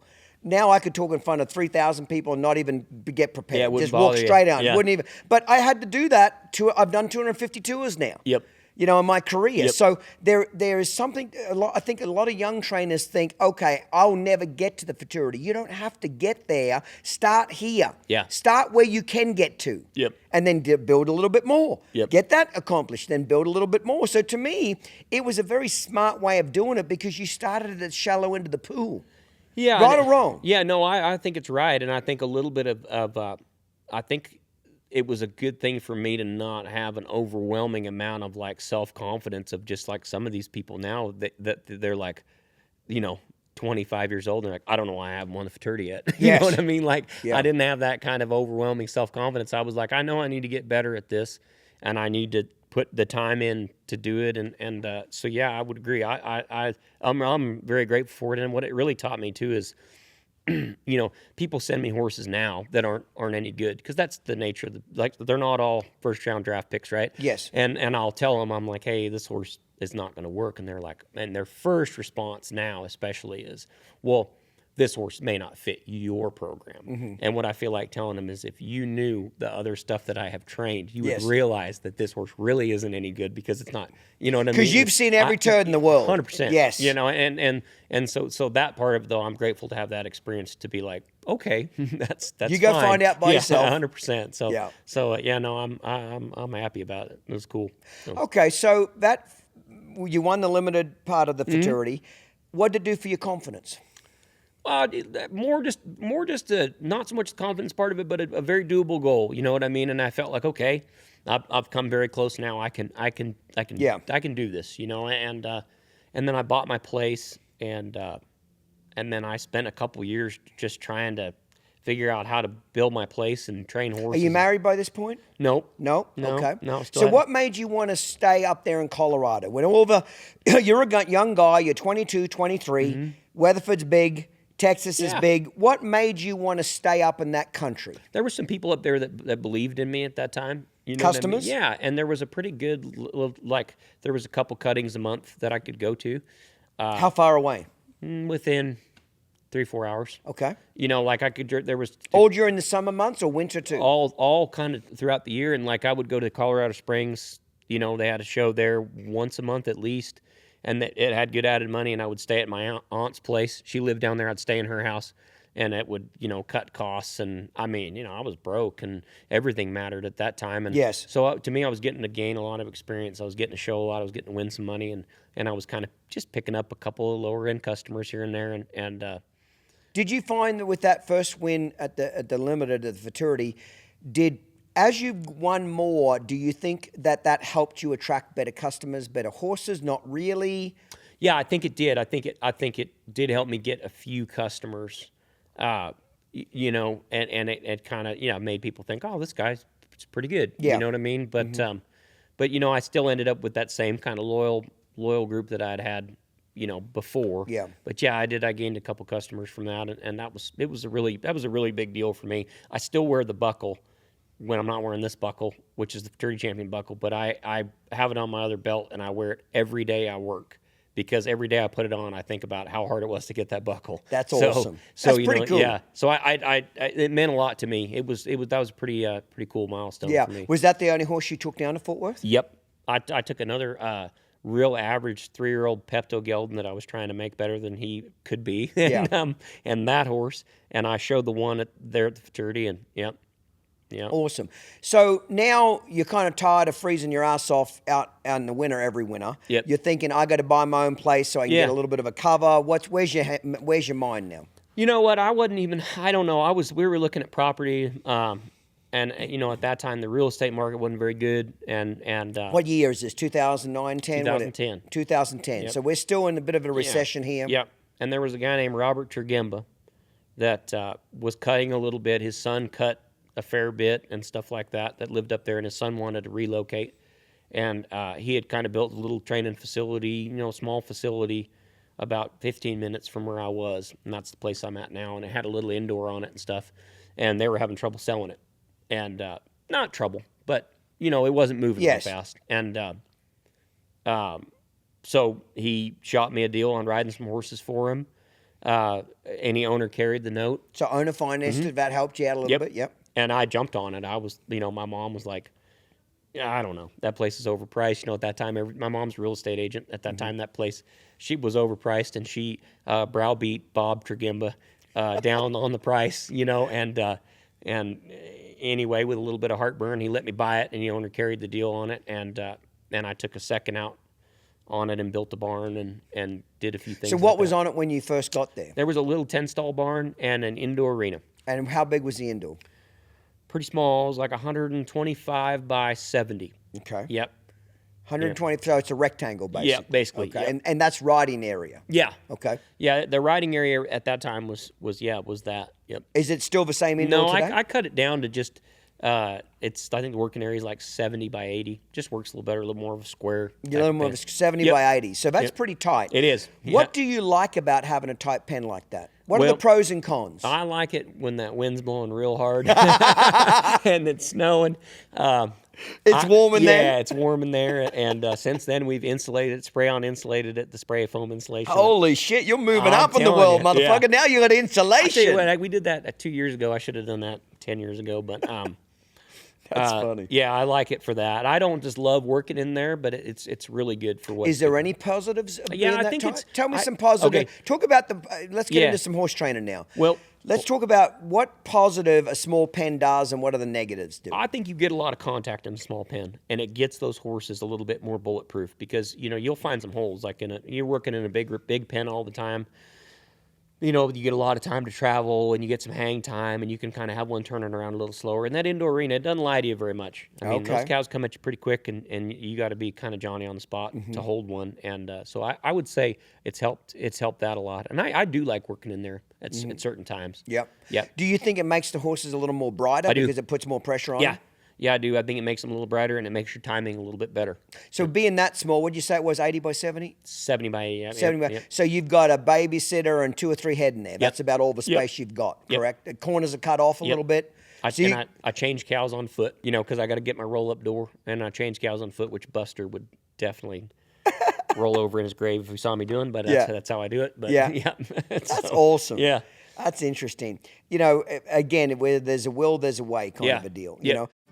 This year, everything changes. You can go fast alone, you can go far together, and there's no doubt we can go a lot further than we'll ever imagine. We have the chance to pay out $1 million this year. If we have a SEL graduate win first, it's $1 million bonus. The amount of money is amazing, and I think that it's going to get nothing but better. That's going to be a game-changing and a life-changing experience. From the SEL ring to the $1 million arena. Join us at Old West. Learn more at oldwest.com. One of the things I appreciate most in life is people who take pride in their work, whether it's training horses, running cattle, or building a business. You can tell when something is built on hard work and tradition. And that's exactly what Tequila 500 Navios is all about. Each bottle of premium tequila begins its journey at the Las Tunas Cattle Company, a ranch rooted in tradition and excellence. If you appreciate craftsmanship and enjoy exceptional tequila, I think you'll be impressed. Check them out. As always, enjoy responsibly. I have a company called Uncut Global, and what we specialize in is the marketing and selling of ranches. You are not just selling a piece of land, you're selling one family or a series of families' greatest treasure, they're usually their greatest asset, and so it's a great responsibility. Finding somebody that really cares about the future of the American West and the future of the ranching way and the ranching lifestyle. This episode is brought to you in part by Silver Spurs Equine, home of the $1 million challenge. What are the negatives of having a pen that small? If you had to work in there every day for 6 months, we talked about what it does is more contact with the cow, makes them a little brighter. If you work in there too much, what will you find the negative that'll happen to those horses? I've never had to be stuck in there. But I do think they would get a little bit numb to the contact part of it. You would numb them out just a little bit. And so like a little bit, like a couple weeks is a lot. 3 weeks, I think, would be an awful lot. I've never been stuck in there over a month. Okay, because when I think of Colorado, I think you're shut down for weeks on end. But where you live, you don't. Pretty dry. You don't get a tremendous amount of snow in that. You can. It usually you get that southwest kind of wind, and it blows in there, and it kind of melts it all, and you get back outside fairly quick. But I would say one negative to it is when the weather is bad and you're working in there, you don't have anywhere to lope. So that makes it to where it slows it down. If you're trying to work a lot of horses and you don't have anywhere for them to warm them up, you're having to warm them up. Right. So you warm up 3, and I go to work in 1, and then I work the next 2, and they warm up 3 more, and it takes longer. Yeah. Yep. Good point there. It takes longer. Yep. Okay, so the little indoor there, you decide you're going to build an outdoor arena there? Yeah, I pretty much did that immediately. What did you build? I built a 120 by 130 round pen or oval pens. Yeah. 120 by 130, so it's a bit of a rectangle. Okay. Yeah. Why that size? Well, it's actually an oval. Okay, it's an oval. Yeah. Okay. Well, I wanted to build it 130, but 130 foot square. I wanted to build a 130 foot round, but I got a little close to my barn, so I had to take off 10 feet on one side. So it started out to be a round circle, and then it ended up being an oval. So, okay. Yeah. And how's that work for you? I love it. Yeah. You won a lot of money in it. Yeah. No, it's just it was like it's a happy accident, because when I built it, my guy was like wanting to know the dimensions, and we built the pad. My brother and I and one other guy built the pad for it, and it was going to run off the edge of that pad a little bit too much, so we just kind of finagled it, and then we found that if we cut a little bit off of it, it wouldn't get so close to the barn, so that's how we did it. So right, yep. Fair. That's awesome. Yep. So basically, will you do the vast majority of your training outside? Yeah, I love working outside, especially up there. It's just, I don't know, it just feels good outside. Just the sun feels good there, and I mean, it gets a little hot in the middle of the day in the summertime, and it gets cold in winter, but you get some really good days out there. So do you have enough elevation up there? Does it affect the horse's breathing? Do they run out of air quicker, or you're not that high up? I almost think they gas up a little bit. Those things, they get pretty hot up there when it's cold in the mornings, and they almost feel like they have more energy. More energy. Yeah. Kicking the heels up. Yeah. Okay, so you get this place bought, and what's going on now? You have to build another barn, so you got more horses to train. What are you doing here? Yeah, I built another barn, and I had a bunch of stalls. Some pretty nice stalls that I'd had at my mom's place. I had a kind of temporary setup that were good stalls and mats and all that. So I built that other barn, and we did the stalls right. They poured concrete borders around them and stuff, but I didn't have enough stalls to fill it up. So it was going to be an 18-stall barn, but I only started out with like 6 stalls in there, and then every horse I'd get in training, I'd buy another stall. That's I'd awesome. Go drive down there, and I'd buy another stall, and I'd stop at Home Depot, and I'd get a bunk of 2x6s, and me and one other guy would put a stall in and put the 2x6s in and the mats in, and I'd have another stall to put another horse in. So see, this is cool stuff. This is stuff that young trainers need to hear. Yeah, you're building as you're going. Yeah, and everybody and my wife's boss, Karen Bannister, got me doing this. But every horse somebody dropped off, I would make them write me the check up front for the first month. Yeah, which is just a good thing to do. Yes, little skin in the game. Regardless, yeah, and what I didn't tell him was I was going to go buy a stall with that money. Yeah, but, we'll keep that a secret. Yeah, that's right. Yeah, but, I like that. Yeah, but anyway, and I still do that, which was a really good business practice that she had me do. Yeah, So, it does actually, because it shows a little skin in the game. Fuck, you rent a house, you got to put first and last month's rent down. Well, yeah, and sometimes you bill people and they wait 30 days to pay a bill. Yeah, that's not a call out on anybody. Yeah, but and sometimes it's like you need that money. Yeah. So yeah. Okay, so at this stage, how old are you now then? I was 22 when I bought that place. Okay. Mm-hmm. And do you have, is it still you doing all the training? Do you have any assistant? You have anybody saddling, unsaddling? Yeah, I had my wife, now girlfriend then, would help me do all that stuff all the time. Okay, And so she'd saddle and unsaddle for you. And then I was lucky enough to have just a girl or two here and there that would come out and help me and unsaddle and saddle and stuff like that. And it really wasn't until I was about 20.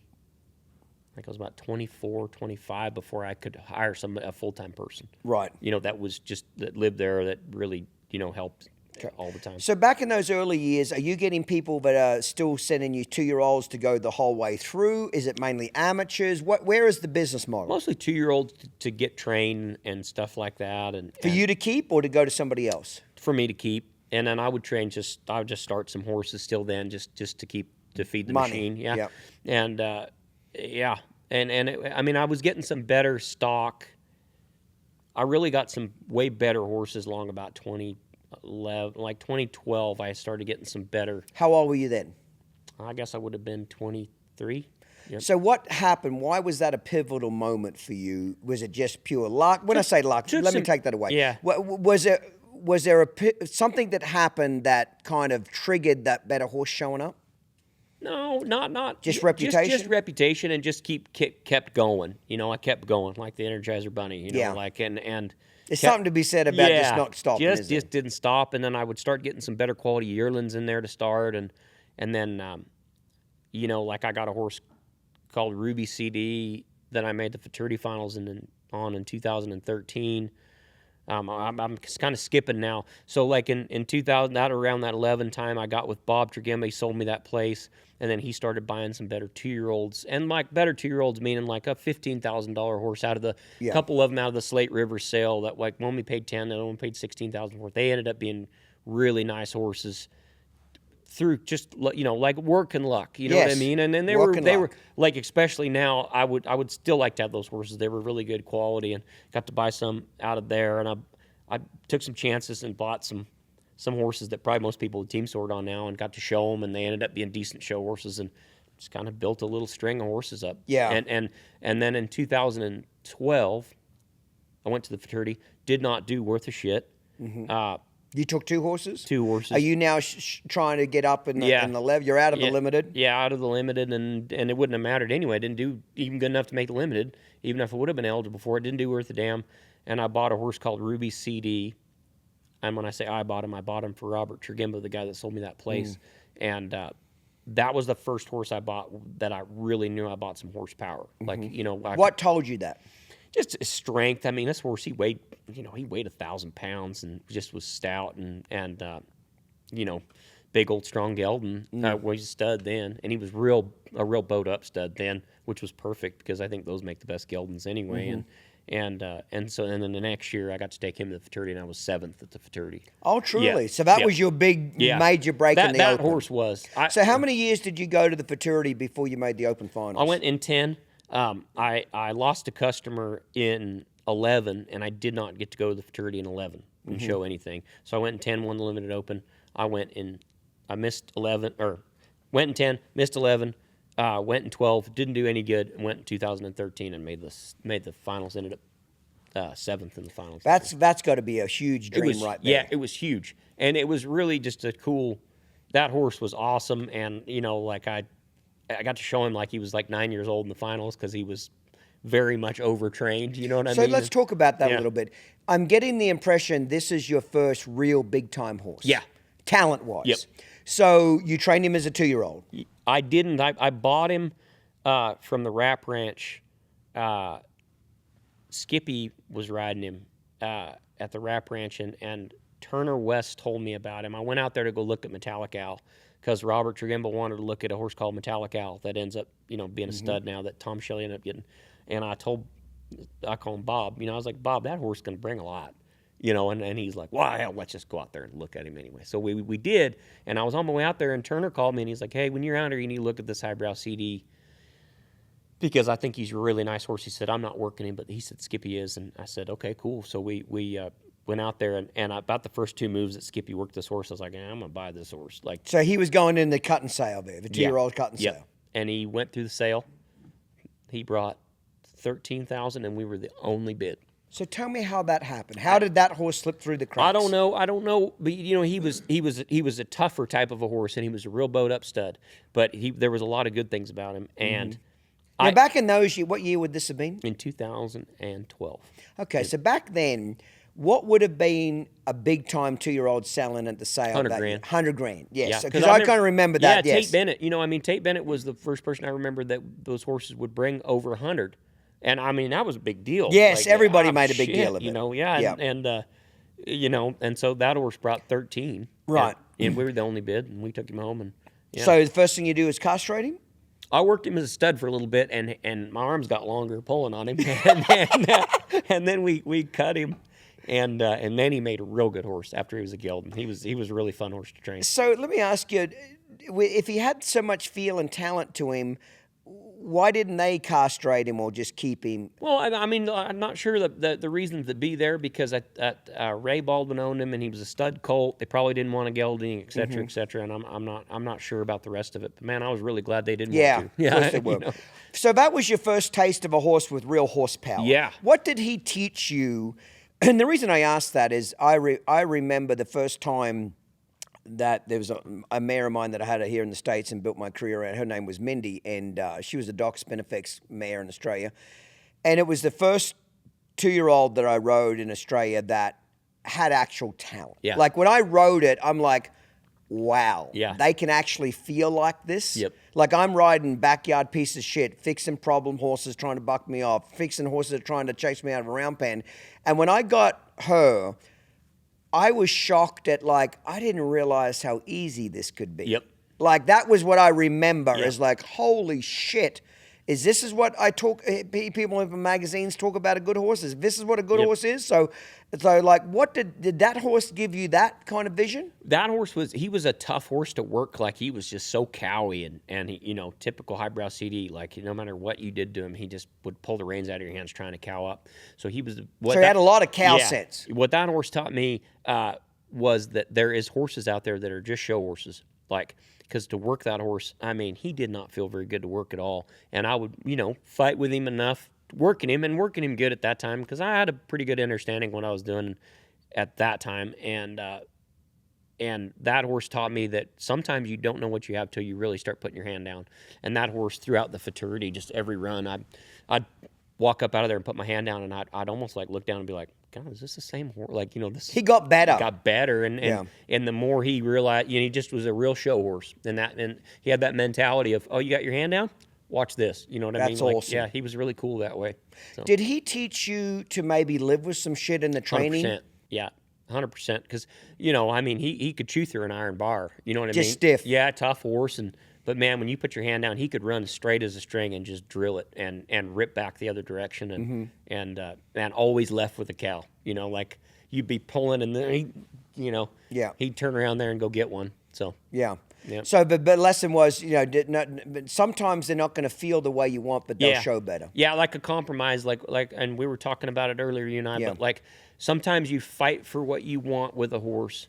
And then you settle for what you can get, and it's better than what you wanted. Yes. And he was definitely that way. You know, we definitely, by the time we settled on a marriage together, it was really somewhere good. meeting in the middle. Yep, yeah, it was good. Yeah. Valley Equine Reproduction is a premier equine breeding facility located in Stephenville, Texas.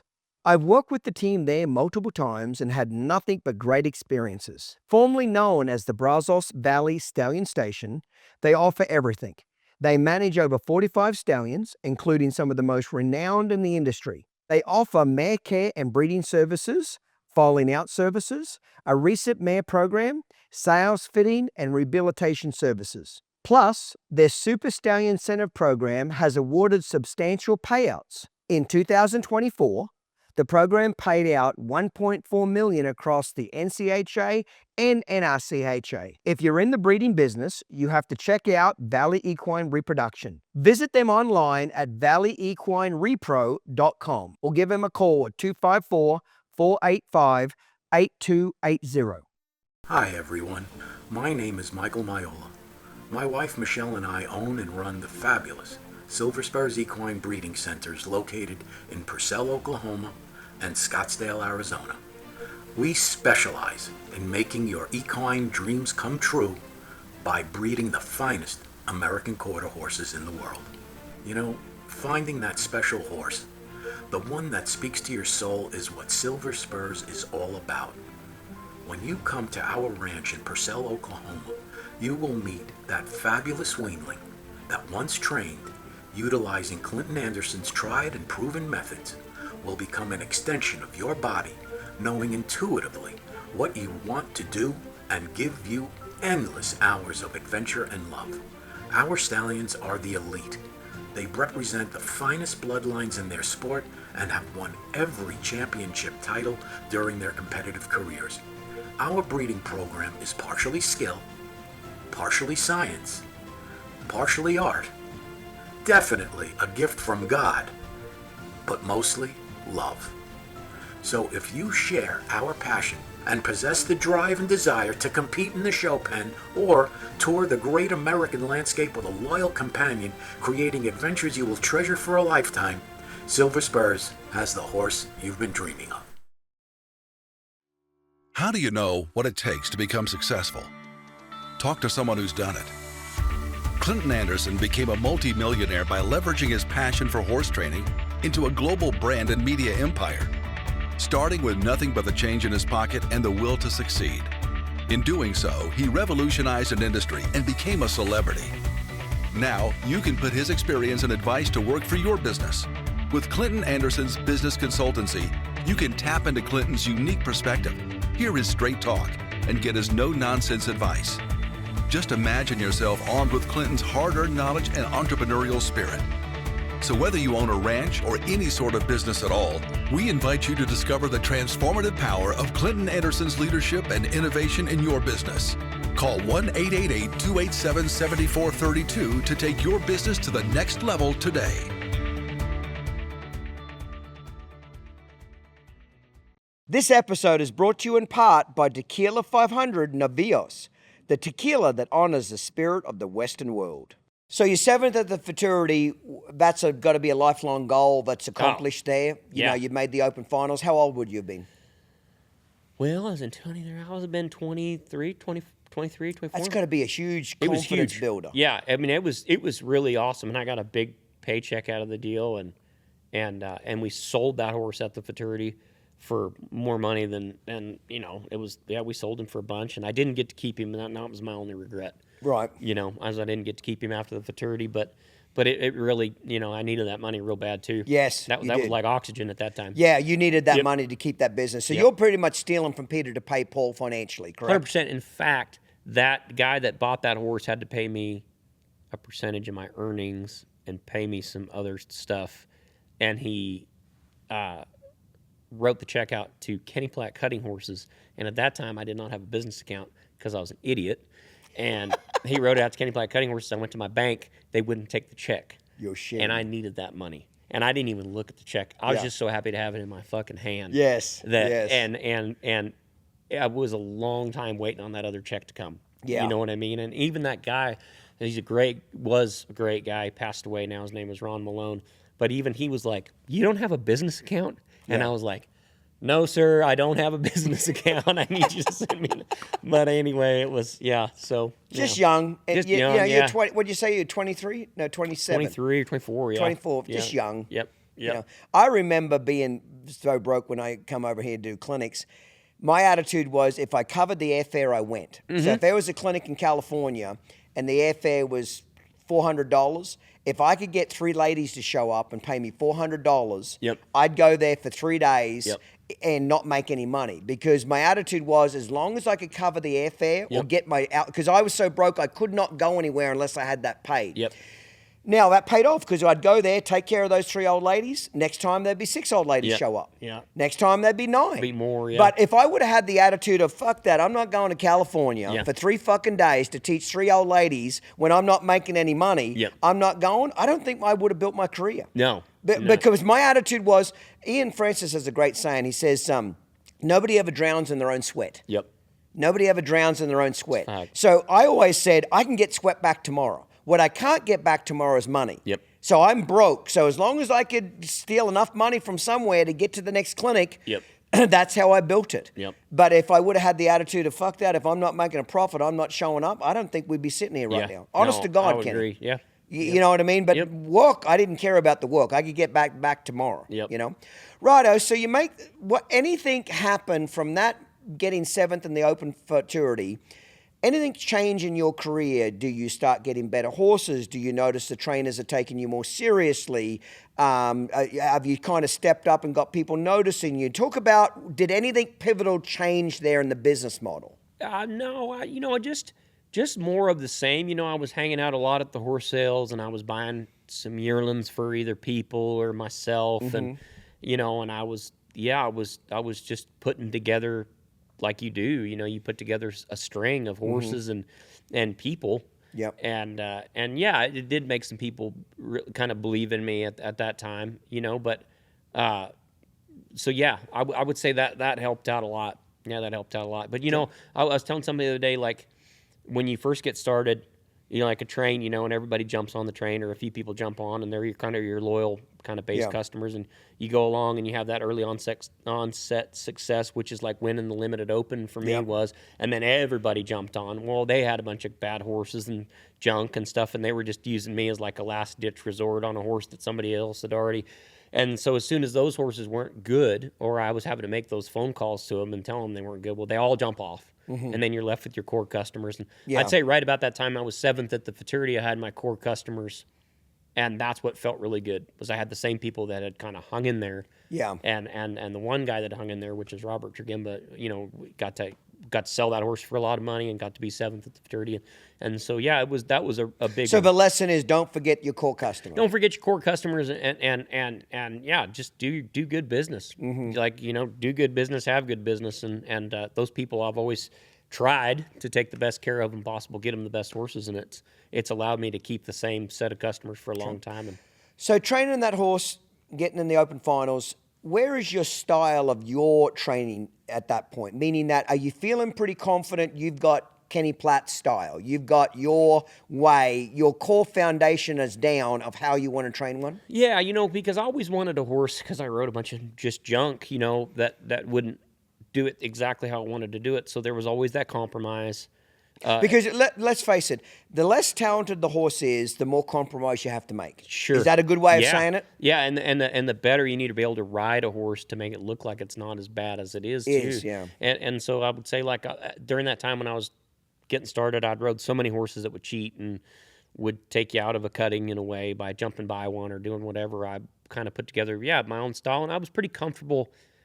Yeah, I kind of was comfortable in what I could get one to do, you know what I mean? And at that time, I kind of had a better understanding of what I needed in a horse, too, to go do good. And get one to go stop hard and do it the way I wanted him to do it. So so you kind of were establishing your personal style at that point. Okay. Yep. Righto, we'll move on from there. You and your wife get married at this point? Nope. You're still not married? No, you're really checking this one out, aren't you? You're not like, hey, listen, I've been fooled before. Yeah, it was more her than me, on that end of it. So she wasn't real keen that you were going to make it. She wanted to make sure I checked some boxes, I guess. I love it. She's doing her homework.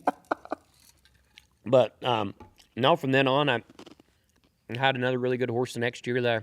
Yeah, what was the next big horse that kind of helped you? A mare called Fancy Hughes, which was a Thomas E. Hughes mare that belonged to a guy named Reed McClymont, and he kind of sent her to me. She was like a little old fat downhill bay mare, and I ended up training her. We started her and trained her through, the whole way through, and then I showed her at small futurities and did really good on her. Like I won the Idaho futurity on her. I won the Idaho futurity on her. I won the Bash on her, and I won or I was third at Pacific Coast Fraternity Honor, and she was just a neat mare for me. You know what I mean? It was one of the what did she do for you? What was so special about Well, it? I got her, I small fraternity her, which I had been doing, like it's little fraternities. Yeah, I want to ask you about that. Yeah. Is that at this point, you don't have enough of a big string that you get to really choose what you're going to take to the big No. fraternity, correct? You're just happy to go to the small Yeah. fraternity. So are you talking about you've got maybe 5 or 6 3-year-olds now every year? I had about 6 at that time, yeah. You know what I'm trying to say? Yeah. You don't have a huge selection now. And I had one mare, I had one other mare that was good, but I knew they wouldn't want me to small fraternity yet, and it was pretty damn good horse too. That ended up getting crippled after the fraternity, and then I had a really nice gelding called Metallic Man that I made the fraternity finals on that same year, and he was just a really, really, really nice horse. And Clint Allen ended up buying him for the McDavids, and they still have him. But I got to show that mare at small fraternities, and I got to make the fraternity finals on Metallic Man that next year after I sold Ruby CD. So that was good for me because it was like, oh God, thank God I'm not a one-hit wonder. Yeah, you can do it back again. And do it again. Yep. And anything particular that horse taught you? Metallic Man, he just was a lot smarter horse than what I'd been. Like, he was cowy and smart, and just even the first time I put him on cows as a 2-year-old, I drove a cow up to the fence on him and trotting along there, and I looked up to look at what my help was doing, and the cow broke the other way, and he just went with it. Yeah. And I had never had a horse. I mean, this horse seen a cow one time. I mean, how does he even know how to do that? So he just taught me how to train a little smarter horse. And but yeah, it was pretty cool too. And in this stage, you're still doing it all yourself, all the training. You're charting your own 2-year-olds for the most part. Yeah. And because that's about the only way at that time you could get them. If you went to the sale to go buy the one you wanted, hell, you couldn't afford it, or I couldn't. Yeah. And I didn't have the depth of customers then. And do you prefer, even back, in the beginning you did it out of necessity, but even still today, do you prefer to do your own 2-year-old program as opposed to go buy a 2-year-old? Well, I've been extremely lucky because I've got a guy named Blaine Winters that used to work for Lloyd Cox when Lloyd Cox lived up there, and he's done my 2-year-olds for the last, I'd say, almost going on 13, 14 years. Oh, that long. Yeah. So as long as I've owned my place. So yeah, about that long. And I've been lucky with him where he'll get them.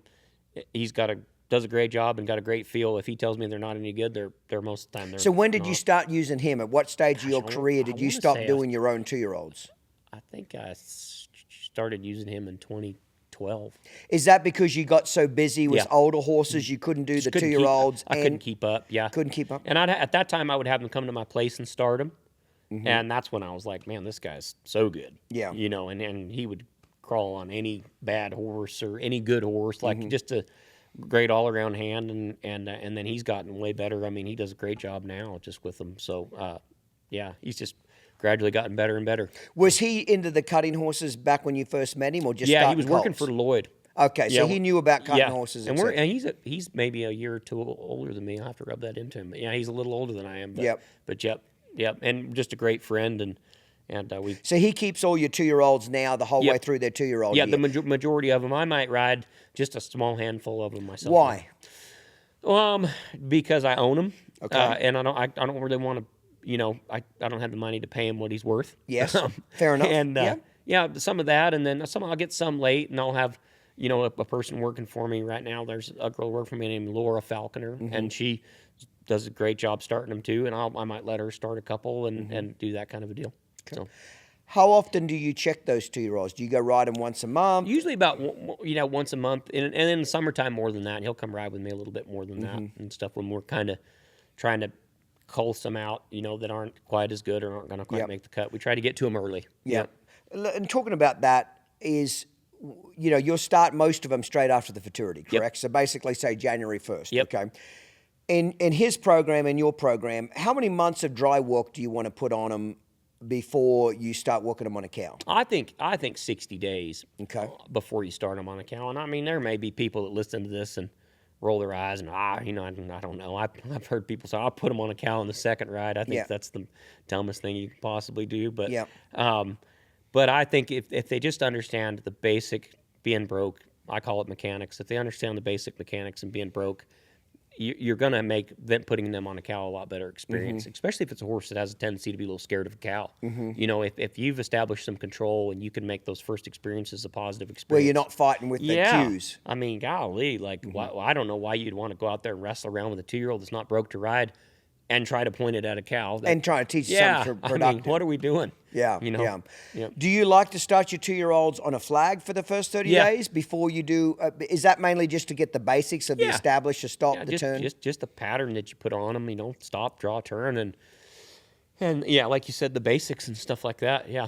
Okay. Yeah, no one's ever, I have this saying that no one's ever gotten to the NCHA futurity and been like, I wish this horse didn't have such great basics. You know, that really is getting in my way right now. No one has ever said that. Yeah, and never will. Yeah, never will. Yeah. Okay, so let's back up a little bit now. Who's your next great horse in that cycle there? Man, I had some in between, you know, that were really good, but like after 2014, 15. I had a horse that I trained, and I made the semis on at the NCHA futurity. 2 horses I made the semis on, but one that was real memorable was his name's Mom Stylish Player. And I made the semis on him at the futurity, and he ran off in the semis. And made one turn, comes the other direction, and just runs smooth off. Because he's scared? What happened? Yeah, he just was a real funny horse. Like, he would get a little... Cocky. Yeah, a little scared of a cow and stuff like that. And I was able to come back, and I won the Super Stakes on him. And set a record for cumulative score, and then I came back and won the NCHA Summer Spectacular on him in the same year. And I was like 3rd at the BI that year. I did good on him at some other. What did that horse teach you? Man, you know, he taught me that a horse can be smart and not that cowy and still win a lot of money. Try to break that down. He just was. Because it seems like an oxymoron. I just would, that horse, you could just feel like he had so much, like he wanted to be good but kind of didn't know how because he wasn't overly cowy. You know, he didn't have that instinct to just go with a cow no matter what. But he had an instinct to be very teachable, and he wanted to help you. You know what I mean? Like, he didn't want to get in trouble. You never had to put a big bridle on him. I showed him in a correction and worked him in a correction for ever. I don't think I ever showed him in anything other than a little correction, a little Hansen correction, because I've got it hanging on my porch at home. But I trained that horse, and I just took a lot of time in training him because I could always feel like he was a little scared. And man, when I got him trained, he was some of the best runs I've ever had. Have been on that horse. Just even like I got to show him as a 7-year-old at the World Finals in 2019, and I won the first 3 rounds of the World Finals, won the average on him, and even as a 7-year-old, he would run straight as a string and stop and move better than, I don't know. He's pretty special. Yeah. So was that one of the first horses that you got to show that you trained as a futurity horse that many years? Yeah. What did that teach you, having a horse that you kept 3-year-old, 4-year-old, 5-year-old, 6-year-old? Did it change your training program? Did you notice anything in that? There were some times I would work him a little bit different, but I really never ever did anything too crazy. I never tied his head down because hell, he wouldn't cut if you tied his head down. And I never really just a few times I'd work him different, and I drove off a lot on him and same stuff that I do now. But he was just on another level of cool. I mean, he could just do some crazy stuff. So. What do you think is the secret to those weekend horses or older horses? Once they're trained, are you riding them every day? You're riding them how do you keep them loving their job and wanting to do their job? You know what I'm trying to ask here? Well, one thing I won't do is I won't take credit for something that I don't feel like I don't have a lot of experience doing. But that's the only horse I've ever hauled was Mom Stylish Player. And the one thing that I did with him is I would always keep him in really good shape. Yep. And I would always keep him the vet looking at him. I'd always keep him shot. Just general care, and I wouldn't work him in a real shitty situation. If the cows were real bad, I might just drive off, work the cow a little bit enough to where he wasn't going to buck when I put my hand down or something, and flag him more, and just keep him fresh that way. But like I said, there's people out there that weekend, that's their living. Yes. Mike Wood and several other people, like a good friend of mine, Monty Bunton, who's great at the older horse deal, is about as good as anybody, and great at the young horse deal too. I'm not saying anything there, but they would be the people to ask. I mean, me going with one horse. Fair enough. And I always tell everybody, I cheated when I had that horse because he was that good. Yeah. I mean, it made it so much easier to go and do it. You know. Yep. Yeah.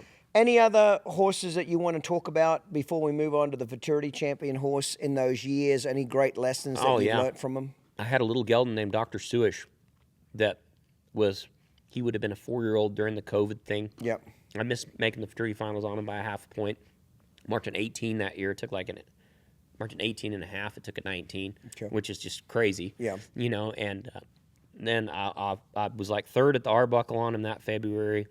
I was like geared up, you know, and they canceled the Super Stakes. They canceled the BI. It's because of COVID. Yeah, because of COVID. And he was great. And then I didn't really do anything on him as a 4-year-old. Felt like I lost that momentum. And then as a 5 and a 6-year-old, I think I only ever missed one finals on him in 2 years, and that's because he got sore and I couldn't show him. Mm-hmm. And that horse was just, I mean, he was kind of like Rain Man. You know, when I don't know if anybody's seen that movie or listened to this, but you know when they drop the toothpicks on the ground and he's like 513, and he was a different minded type of horse, but he just wanted to cut so bad. He just loved it, and it didn't matter if he could have had 3 legs and he would have been just ate up. Oh my God, yeah, he was amazing. So let's talk about talk about the futurities. How do you decide? Maybe it's different from when you were getting started and building your career compared to what you are now. But how do you decide what's going to make a small futurity horse and what's going to go to the big futurity?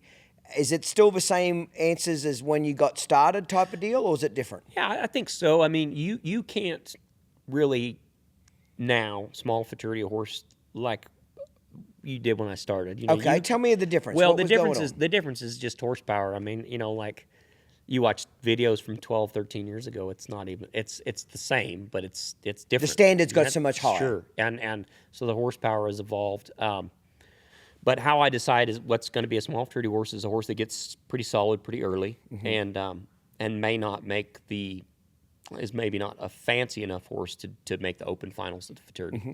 When do you try to make that decision? April, May. April, yeah. It's 3-year-old year. Yeah. You know, if I'm kind of feeling the love in April or May, like, hey, this horse, I could get through some runs pretty early on this horse. Maybe not as nice as some of my other ones that I have or the top tier, but could go on and win 30, 40,000 at small futurity.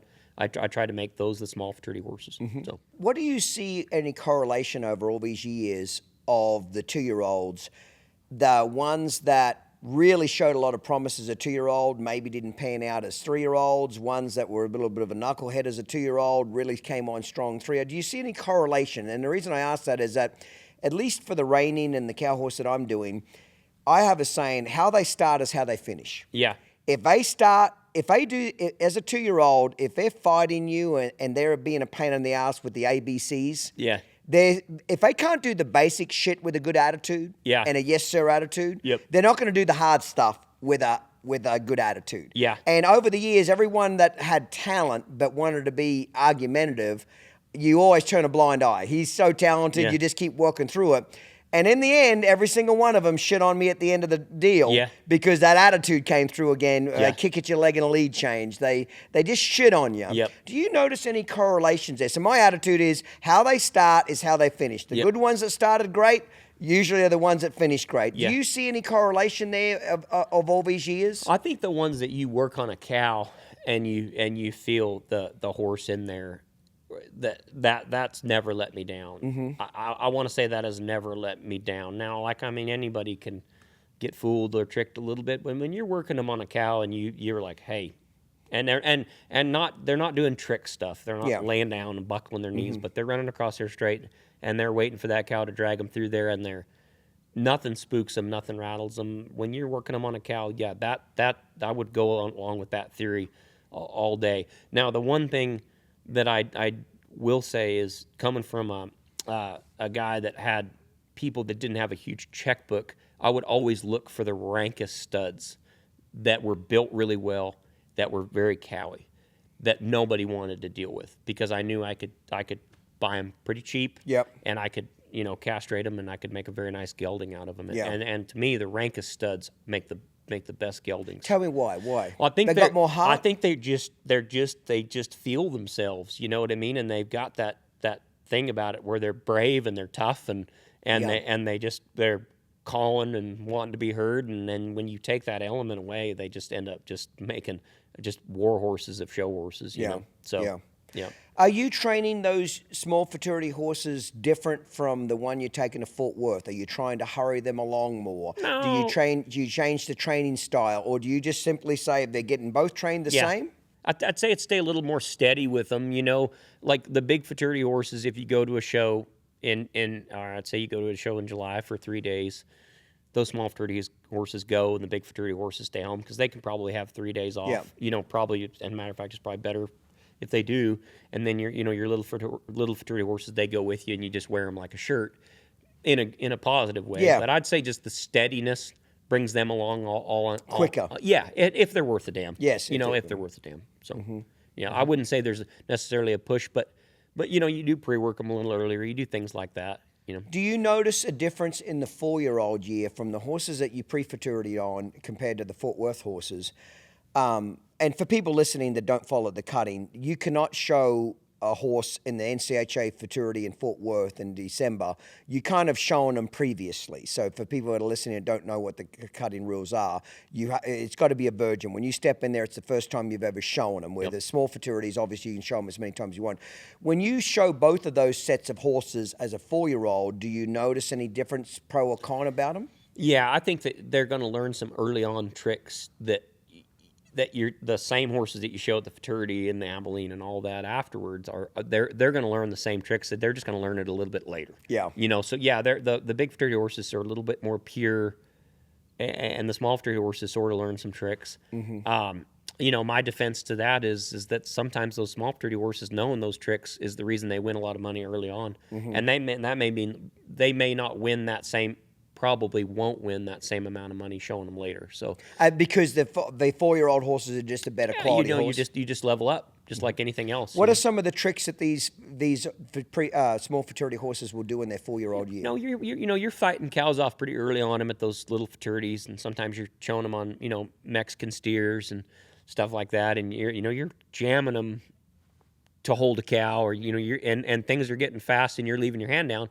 So those horses are going to be just a little bit more defensive. They're going to beat you through a turn. They're going to cut a little early, turn a little early, come off the ends, push a little bit, do some things like that, and that's just stuff that that's the sacrifice you fight through the next year. So, yes. Yeah. Okay, yeah. I'm with you there. Yeah. The last year I've been using the Real Cow. What a game changer! Out of all the mechanical cow devices I've ever had, this is by far the best, hands down. What I love about the Real Cow is that it simulates as close as you can to a real cow. With its 2 speeds, and not only in the 2 speeds, you can control the speed within that gear as well. You can make the cow go away from you, make it come back towards you, make it arc around you. You can circle it if you're a cow horse trainer, or go down the fence. The versatility of this device is unbelievable. I'll actually load it up and take it to horse shows. Now I've got a mechanical cow. Wherever I want to go work my horse, I just pull it out and start using it. The Real Cow is an absolute game changer. Make sure you go to their website, realcowtraining.com, and check it out. It's the best investment you'll ever make in your cow horse or cutting horse's career. Breaking Bad is by the hottest stallion in the industry out of a great mare, Sweet Abra. He is athletic, extremely cowy, and was easy to train. He's a 3-time major events open champion with lifetime earnings of $230,000 and counting. He is subscribed to all the major NCHA and NRCHA programs and is in the Legacy Bonus Program with an estimated payout of $1 million at this year's NCHA Futurity. His 2026 breeding fee is $4,500 plus shoot fee. Breaking Bad is owned by Fultz Ranch, the previous owners of Metallic Cat and Stevie Ray Vaughan. The same people that made those 2 stallions household legendary names in the cutting and cow horse industries. Mention the Uncut and Real Raw podcast for free apparel with a paid contract. This episode is brought to you in part by Valley Equine, managing stallions that represent the performance horse industry's finest. So, Kenny, after the break, we'll freshen up a cocktail, mate. Let's talk horse training a little bit. Yep. I did a deal with you. I said, hey, I want to start one of your 2-year-olds. When I start this 2-year-old, the deal was you had to personally come ride it, come see it, come do the podcast. You said, hell yeah. So you bought a little horse of your own, hottish stud, out of the cut and futurity sale, sent it to us. Jeff Davis, my professional clinician, he's been with me 15 years. He travels all over the world teaching my method. He did most of the work. Another young girl, Kaylee Rice, did the first 30 days, and Jeff took it over from there. So we've had it 9 weeks now. What were you expecting when you got here? Did you have any and again, I don't want to put words in your mouth, but what did you expect when you came here? What would you expecting we were going to get done in 9 weeks? Just the basics. You know what I mean? Because that's. I mean, obviously, I expected the basics to be, really good and things like that. But no, it's far exceeded my expectations. So we rode him for you. You got on him and rode him. What did you like? What did you dislike? What did you feel? For a colt with 9, and we were very specific, Jeff and I, that we didn't want to put more pressure on him. We rode that sumbitch 6 days a week for 9 weeks straight. Yep. And now, in his defense, he's a nice colt. He's good-minded. He wants to get along. So it's not like we started with a bad horse. Yeah. He wants to be a good citizen. But we wanted to be a true experiment of, hey, this is what you get after 9 weeks. Yep. What kind of, when you rode him and felt him, what kind of went through your mind? Well, I mean, what kind of goes through my mind is after riding him is that it would be very easy to keep going on him, which is the goal, right? I mean, like the foundation is there to where I can go do what I want to do pretty effortlessly, like everything should fit together real good, and the basics are there so well and so established that it's going to be pretty easy to teach him what I want to teach him and to do what I want to do, and that's the ultimate prize. Do you feel like getting your 2-year-olds really soft and supple, and you got on him, moved his body parts around, his shoulders, his hips, and side pass and back him in circles? Do you think that, I've heard in the cutting world that some people don't want them that broke because they feel like it interferes with a cow. What's your feeling of too broke as a 2-year-old? Too much handle on them? Yeah, I feel like people are describing a different thing. I feel like people are describing horses that hide their face and don't move their feet. I feel like they're describing horses that when they go to maneuver them, they do funny stuff. And like ultimately, like there can't be too much basics on a horse. There can't be too much foundation on a horse, and like this horse, that's what he ultimately has, is just a lot of good foundation and a lot of good fundamentals to where it's easy to do what I want to do. It's easy to work a cow and easy to work the flag on him, all that stuff. Is he broke enough now that you'd feel comfortable to take him home technically and start working cows now? I mean, we could have kicked one in the arena today and it would have been outstanding. So I can't say enough about that part of it that I'm impressed with, is the basics and the fundamentals of the horse. Good, very good then. Well, you rode all of my horses today, my 3-year-olds and my older horses, my cow horses. The biggest takeaway I got from you riding my horses is I've got to try to make them more accountable for doing it a little bit more by themselves. And I noticed they took a hold of a cow more. The less you did, the more they took a hold of a cow, etc. Yep. Yeah, I think that, and I mean that's something that I am big on, because I feel like I'm somebody that's, ultimately, especially early in my career, I was a real perfectionist about how I wanted it and things like that. But I believe in the cutting. Not speaking for the cow or stuff, because I don't do it, and I'm not gonna weigh in on any discipline I don't do, because just doing this is hard enough. But I think in the cutting, the person that works the cow the best is the person that wins the most. And I mean, even my 8-year-old son, that's what I tell him. You always watch the cow, always work the cow the best, and always improve your timing with the cow and doing all that stuff. So, that's something that I beat myself to death about. So, yeah. Is there anything in particular when you rode my horses that you didn't like in particular? I wouldn't say didn't like. I'd say there's some little timing issues that could be improved by what I'm saying. You know what I mean? Just like cow related. Yeah, just that. But no, I mean, not liking it wouldn't be the word I would describe.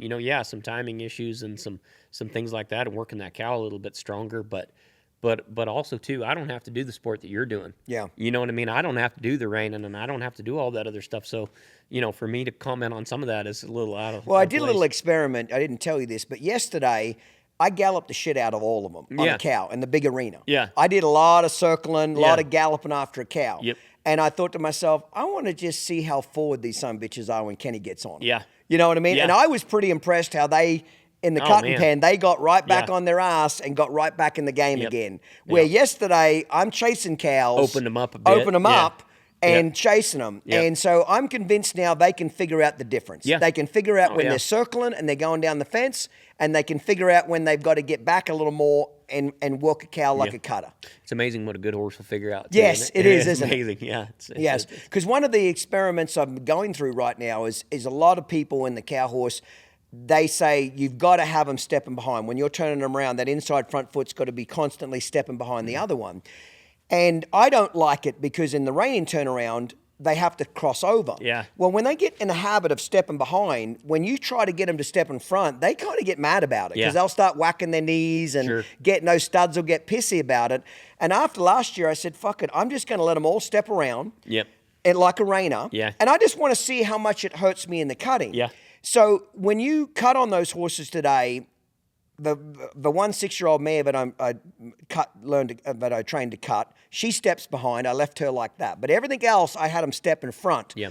Did you notice any forwardness in them in the turns? No, I didn't because those horses knew a cow was in front of them. Mm-hmm. You know what I mean? And they're cowy enough and they're smart enough to where they're going to create a little space just naturally when they're turning around with the cow because, I mean, really that's what a true cow horse, a horse that is cowy, will do is they'll think of that cow like a wall, like they have to take a step back away from them before they turn around. So no, I didn't notice that. But you know, if you were training a horse that wasn't very good, I probably would have felt it maybe because they don't know a cow's there because they're not cowy. But no.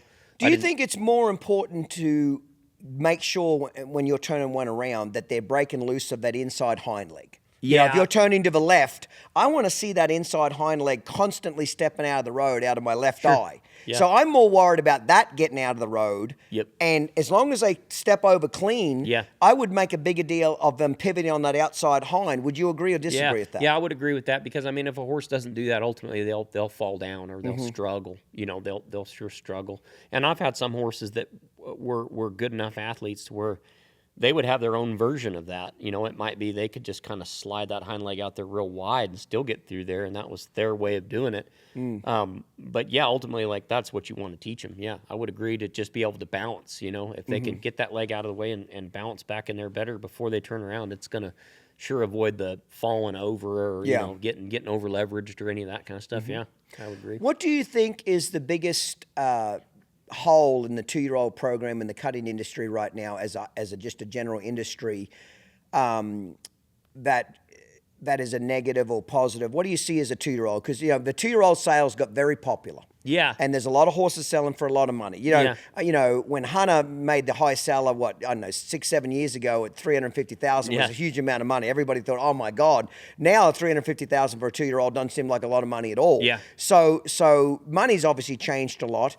What do you see the pro and con of the 2-year-old cutting sales right now and just the 2-year-old year as a cutting industry? What are some of the pros and cons of what's going on right now?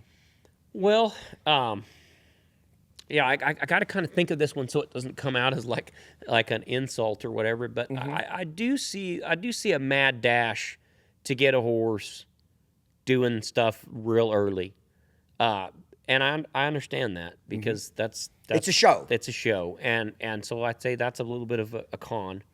And the negative of having them do too much too early is they're cowing too much. They're missing the basics. Talk to the audience about what is the negative of having them cow too much. I think that you miss the basics, and that's the negative. You know, I mean, I think there's just some horses that could stand to have a little bit more, you know, like a little more of that Ray Hunt type stuff, like what I talked about earlier here, where you ride them and you know you make a nice solid horse out of them prior to putting a cow in front of them and jerking on both reins. Yeah, and that's important to me, I guess. And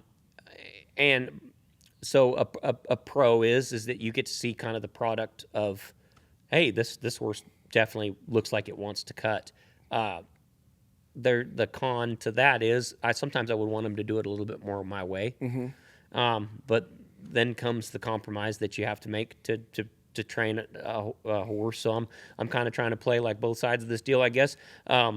And I would say, I think a con to the 2-year-old sale is it's made these guys think that they don't have to ever learn how to bake the cake all the way. And I think that for me, just speaking for me personally, not a call out on anybody that does the 2-year-old sale, I think for me personally, as we talked about earlier in this podcast, I wanted to learn how to do the whole thing. Yeah. And that was a very important thing for me on my whatever journey you want to call it as a horseman.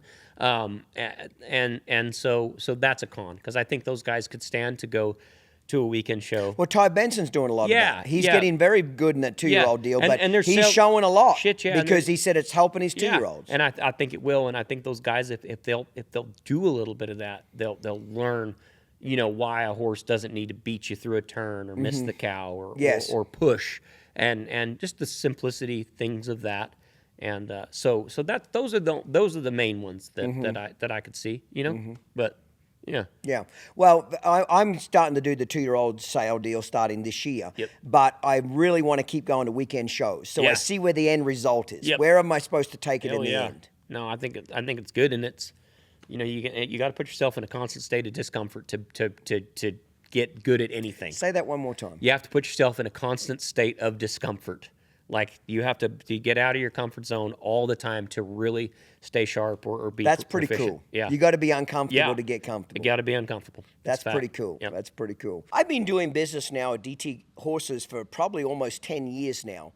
And one of the things I really appreciate about doing business with them is they're horsemen first. They care about who buys their horses, where their horses go, and ultimately they want the horse to excel at whatever event it has the most natural disposition and talent to do. Sure, they raise world champion cow horses, reining horses, cutting horses, and rope horse futurity horses, but in reality, Dean Tufton is fanatical about letting that horse tell you what event it's going to excel at. Sure, we might buy a cow horse, but it may be suited better for the rope horse futurity prospects, might be suited better for a cutter. You don't often get breeders that are absolutely fanatical about making sure those horses get the best start possible and ultimately excel in the event that they're going to do the best at. They have the most natural talent, disposition, and they enjoy that particular event. Like I said, been doing business with DT Horses now for a little over 10 years and absolutely enjoy it. One of the best places I've got to buy my horses. For information about the athletes available, please contact the DT Horses office at 480-471-4348. Nothing would please them more than to see this old piece of shit in a coffin.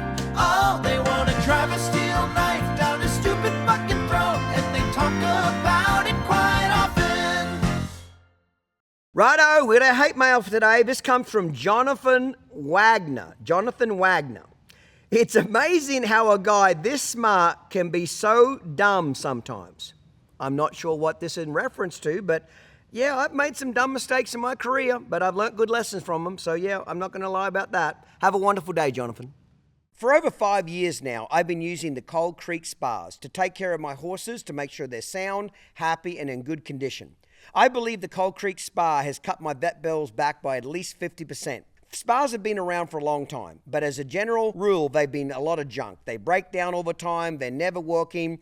Cold Creek Spa are using the latest in technology, industrial strength equipment, and they simply just don't break. Make sure you stop by their website, coldcreekequine.com. Check out their products. You will not be disappointed. A spa will pay for itself, I promise you, within the first year of use. This episode is brought to you in part by Old West Futurities, where legends are made and records are broken. Righto, let's talk about the Futurity Champion. How did you get that horse? Where did it come from? How did you get it? This is your dream come true. You know, you're a broke young trainer with no money, and now you win the Futurity. Yeah. So was that your biggest life goal? My biggest life goal was just it kind of morphed into just more financial freedom. Fair enough. But the Futurity deal, yes, that was a goal. Yeah. And probably the biggest one. But I had 2 horses for Linda Holmes that year at the Futurity, and I had a really, really good stud. The year I bought 2 Ox Tag as a 2-year-old, I need to make sure I tell the story right. I had LBR Hangham, who I did not make it out of the first round on the Futurity. Had a little deal happen, and it just... And that horse has won quite a bit since, yeah, correct? He's been an unbelievable horse. And he was fine there at the Futurity. I cut a bad cow. I was very early in the cutting. I think if I would have been a little later, they would have marked me a little bit more in the first round, and I would have made it. And that didn't happen, so moving on. And I had a horse called Araby that I made the Futurity finals on, who's one of my favorite horses, and I don't feel like I've won enough money on. And a horse called Cat, and Monty Bunton made the fraternity finals on Cat. I made the fraternity finals on Araby, which they were both out of Stylish Playlina. But, okay, so I make the semis on Araby at the fraternity, and I just had it in my mind that, like, if I was ever going to win the fraternity, I needed more horses that were bigger, stronger. Because I rewind back to Ruby CD, big, strong gelding, and really cowy, and tough horse, and Metallic Man, big, strong gelding, and Araby, big, strong stud. That LBR Hangham's a big, strong stud. The mare that Monty made the fraternity finals on of mine that year was a cat mare. She's a big, strong, well-put-together mare. So I told my wife, I said, and I had just sold one of our own 2-year-olds that I liked a lot for a lot of money. Mm-hmm. And I told my wife, I said, I'm going to buy a 2-year-old stud out of this sale, and I'm going to castrate it, and I'm going to make it a gelding, and we're going to own it. Yeah. And if it's good enough, I'm going to sell it to a customer, because I feel like I needed a 2-year-old in my string that was a big, strong type powerhouse 2-year-old. I watched all the 2-year-old videos, and I kept going back to this roan stud colt that Bo Warren had. That was a hashtags out of a mare called, I think her name's Too Hot. She was a hottish mare out of, I forget the mare that she's out of. It's a famous mare. But anyway, I'll get back to that. Not a Carolina Moon, but she's out of a moonshine mare, Cat's moonshine mare. But I'll think about it here in a minute. Anyway, I kept going back to this video, and I kept watching this horse, and he was just this big, strong, stops good, the whole deal. And I'm thinking, I'm going to buy this horse. You know, at that time, the hashtags weren't overly popular. Mm-hmm. And I thought, I'm going to buy him for myself, and da-da-da-da-da. So I called Bo about him, Bo Warren, and he said, you should try him, you should try him. Well, I never got out there to try him. So the day that horse was selling, Bo Warren called me. He said, hey, you need to come try this 2-year-old. And I said, well, where? Doesn't he sell today? You know, which I already knew that. I was going to go in there and bid on him. He said, yeah, but come try him. I'm over here at the multi-purpose building. Come try him. So I try him, and he's a nice horse, but he's a big bowed up stud. Mm-hmm. And, I mean, you could tell he needs to be gelding real bad. So he's whinnying out, bowing up to your leg. Like, how is he being studied? Just whinnying and calling. He wasn't really bowing up to my leg because Bo had him going good. And but he was distracted by his nuts. You could just tell he was going to be a handful, which was fine. Yeah. And I was like, okay, cool, I like this horse. Well, I go over there to bid on him. And, you know, they had me eat a bit, and then they go, it goes fast, and he's bringing like 60, and I don't even get my hand in there, and I leave. Well, they didn't sell him. And so Jeremy Barwick calls me, and he said, hey, did you like that horse of Bo's? I said, yeah, I really did. He said, well, do you want him? I said, yeah, I want him, but I said, only if we can cut him. I said, man, I don't need him. At that time, I had a barn full of studs, and I thought, I don't need a stud standing around here. And he said, no worries. I got a guy, he's going to buy him, and he's going to let you do whatever you want. And I'm like, I've heard this before, but all right, it's Jeremy. I'll believe you. Yeah. And so the guy that bought him was Jamie Nail. And anyway, I don't get a phone call from that guy. Do you take the horse home? I take the horse home. I don't get a phone call from him. I did. I guess I actually did call him to tell him we were cutting the horse. Just to confirm. Yeah, confirm. Text message evidence. Yes. And yes, cut his nuts. Yeah, so we cut him, and I don't hear from him ever. And we just do whatever we want with this horse, exactly what Jeremy told me to do. And I get to the fraternity, and I'm marked. How much did gelding change him? Oh, immensely. Pretty quickly? Just turned into a pet. Truly. Yeah. And he's just a pet of a horse. Like, he just loves to be loved, and he's a really special horse. And first round of the fraternity, I marked like a 20. And I'm pumped up, and I'm walking out, and this big old cowboy guy walks by me, and he's like, hey. I said, hey, and he goes, hey, I'm Jamie Nail. I said, oh, cool. I said, you're a great customer. And great customer I never hear from. You pay your bills. Yeah. And then I didn't see him again until the night of the fraternity finals. Yeah. So, and that was pretty, that story's just kind of cool, so. What do you think, if you could educate customers on studs, what do you think customers miss about being so reluctant to cut these studs? What do you think they're missing? Well, they miss the part where the stud tells you. That stud's, it's going to tell you whether it can be a stud or not. If it's getting on in that 3-year-old year and you're having trouble containing them and they're not focusing on their job, they're not going to win anything anyway. Time to cut them. Yeah. It is, and we've been doing it for thousands of years. But that horse will tell you. Yeah. If you got it with the right hand, that horse is going to tell that guy, and if that guy's telling you to do it, you should do it. Yeah. To me, they're all scared they're going to lose money, but to me, if it doesn't win anything, it's worthless anyway. If you can't get it trained, it's worthless anyway. Would you agree or disagree? Oh yeah, 100%. And yeah, if it doesn't win, and but you know, these guys, if you've got it in a good program, and it's a program where a guy has trained some studs and stuff, and he's telling you to do it, you do it. Yeah. I mean, you know, you're only going to cost yourself money and look dumb in the end. You know what I mean? At least from the reining perspective in the cow horse, those studs take a lot more riding. You got to lope the shit out of them. And the chances of a bow tendon or something going wrong goes tremendously up when you have to lope that many miles on them. The chance of an injury physically, to me, almost doubles on those bad studs. And there's nothing better than a good stud.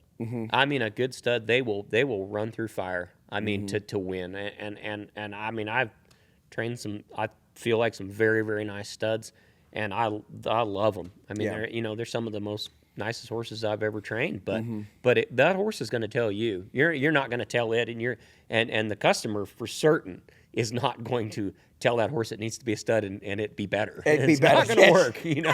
So that's a good point. Yeah. Do you notice over the years do you have a preference to the great mares you've had compared to the great studs? Do you notice any pros and cons? The mares are a little more cowier. Any correlation there? Oh, just the usual stuff that we all for the most part know. I mean, like just an example. I mean, I think the studs will mature faster. They take pressure better. The geldings take pressure better than the mares. And there's in certain instances there is those mares that are just the freaks and stuff like that. But you know, the Russ Westfall told me one time that the boys win more. Okay. And I think that the boys definitely win more earlier. Okay. And so I think there's a lot of truth to that. And especially if you look at the past futurity champions and stuff like that, there's been some great mares, but the boys generally dominate early on. You know, they have that maturity and physical maturity about them that makes them winners early. Yeah. So. Yeah. Matt Gaines gave me some great advice that I really appreciated. He said, if you do these three things, it'll keep you out of 90% of problems training a cutting horse. He said, travel with the cow. So nose to nose, travel with the cow.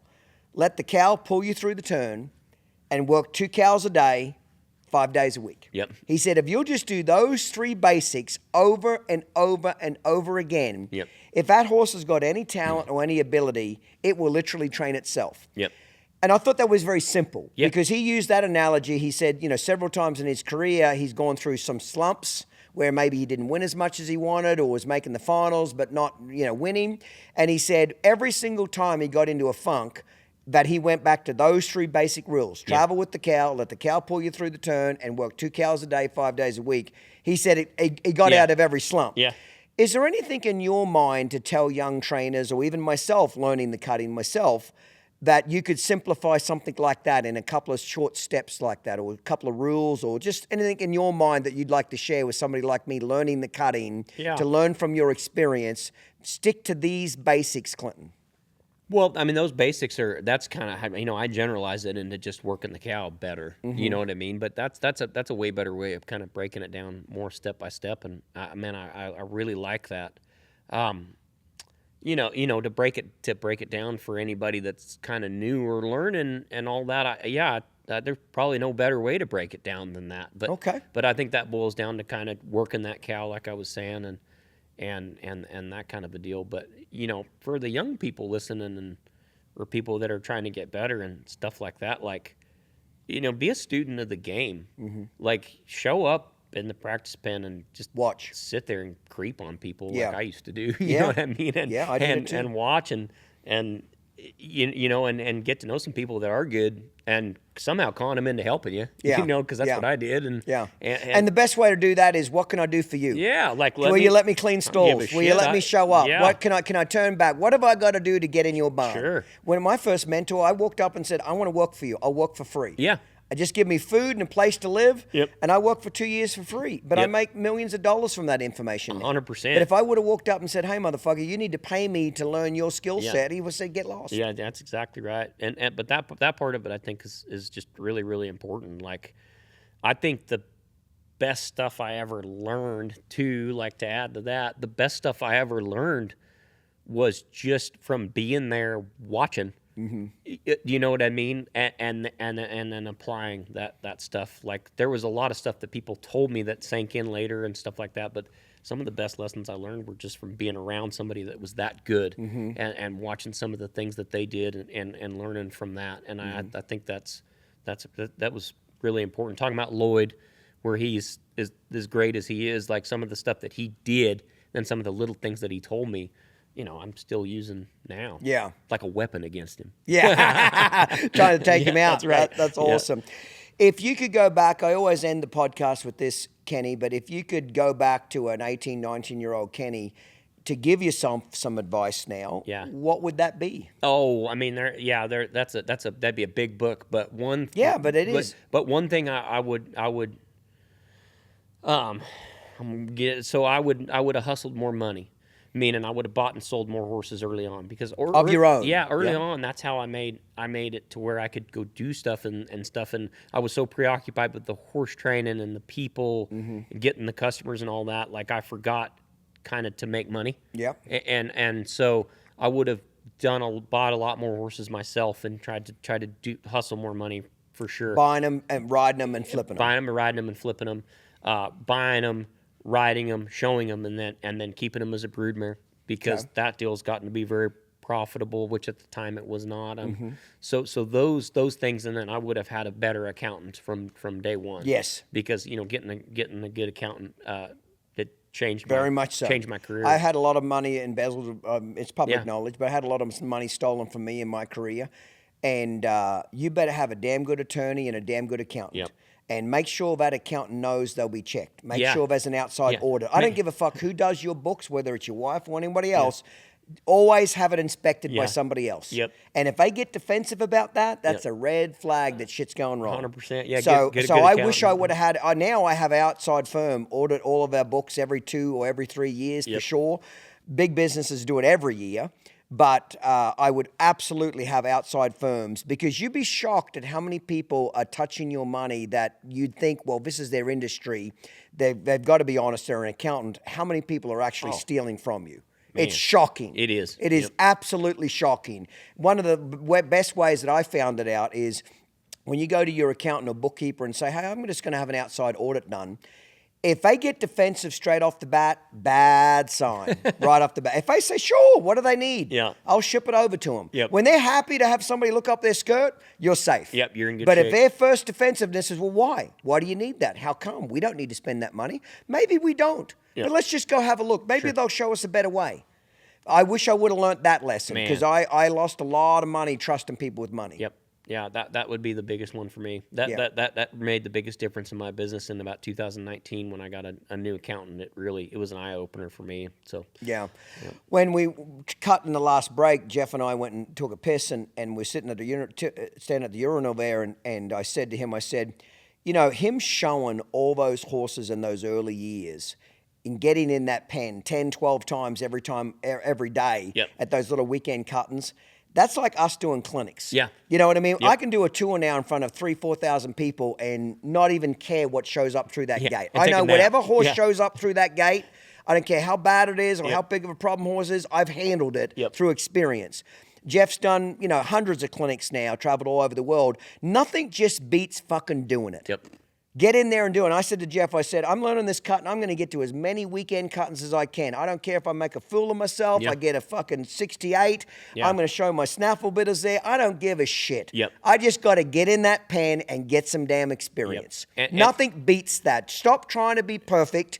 Get out there and just get it done. Do it. Yeah, and even at those shows, like I'd be on a help horse, and like no one would use me to help all day long, but then like at 10 o'clock at night, everybody'd leave, and it'd be like the novice class or like the 2,000 limited rider, and I'd get to help a little bit, and like I'd get to help somebody that was good. Yeah. And like while I'm helping them, I could just hear them talking and I could hear them saying stuff, and I was like, I'm not, that person's doing that better than me. Like I was just sitting there like learning that stuff, and that's that like you said, that there's no replacement for that. No. Zero replacement. You can't read experience.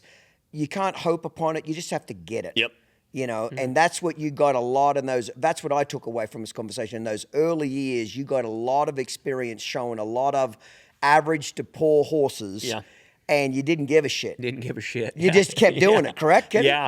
I don't want to put words in your mouth. And then people would, and because people are notoriously, they notoriously they don't want to see you succeed. Yes, I mean, that it just sad? is what it is, and that's not a stab at anybody It's or just the anything. human That's just race. how it goes. But people would make comments about horses that I was showing, and I would be like. I'd be like, listen, man, I know this horse sucks. Like, you're not telling me anything I don't know, But it was a good thing because now later on, people, even when you're doing good and you're at the top, they always want to have a cheap shot at something you're doing or something you're showing or something that's going on.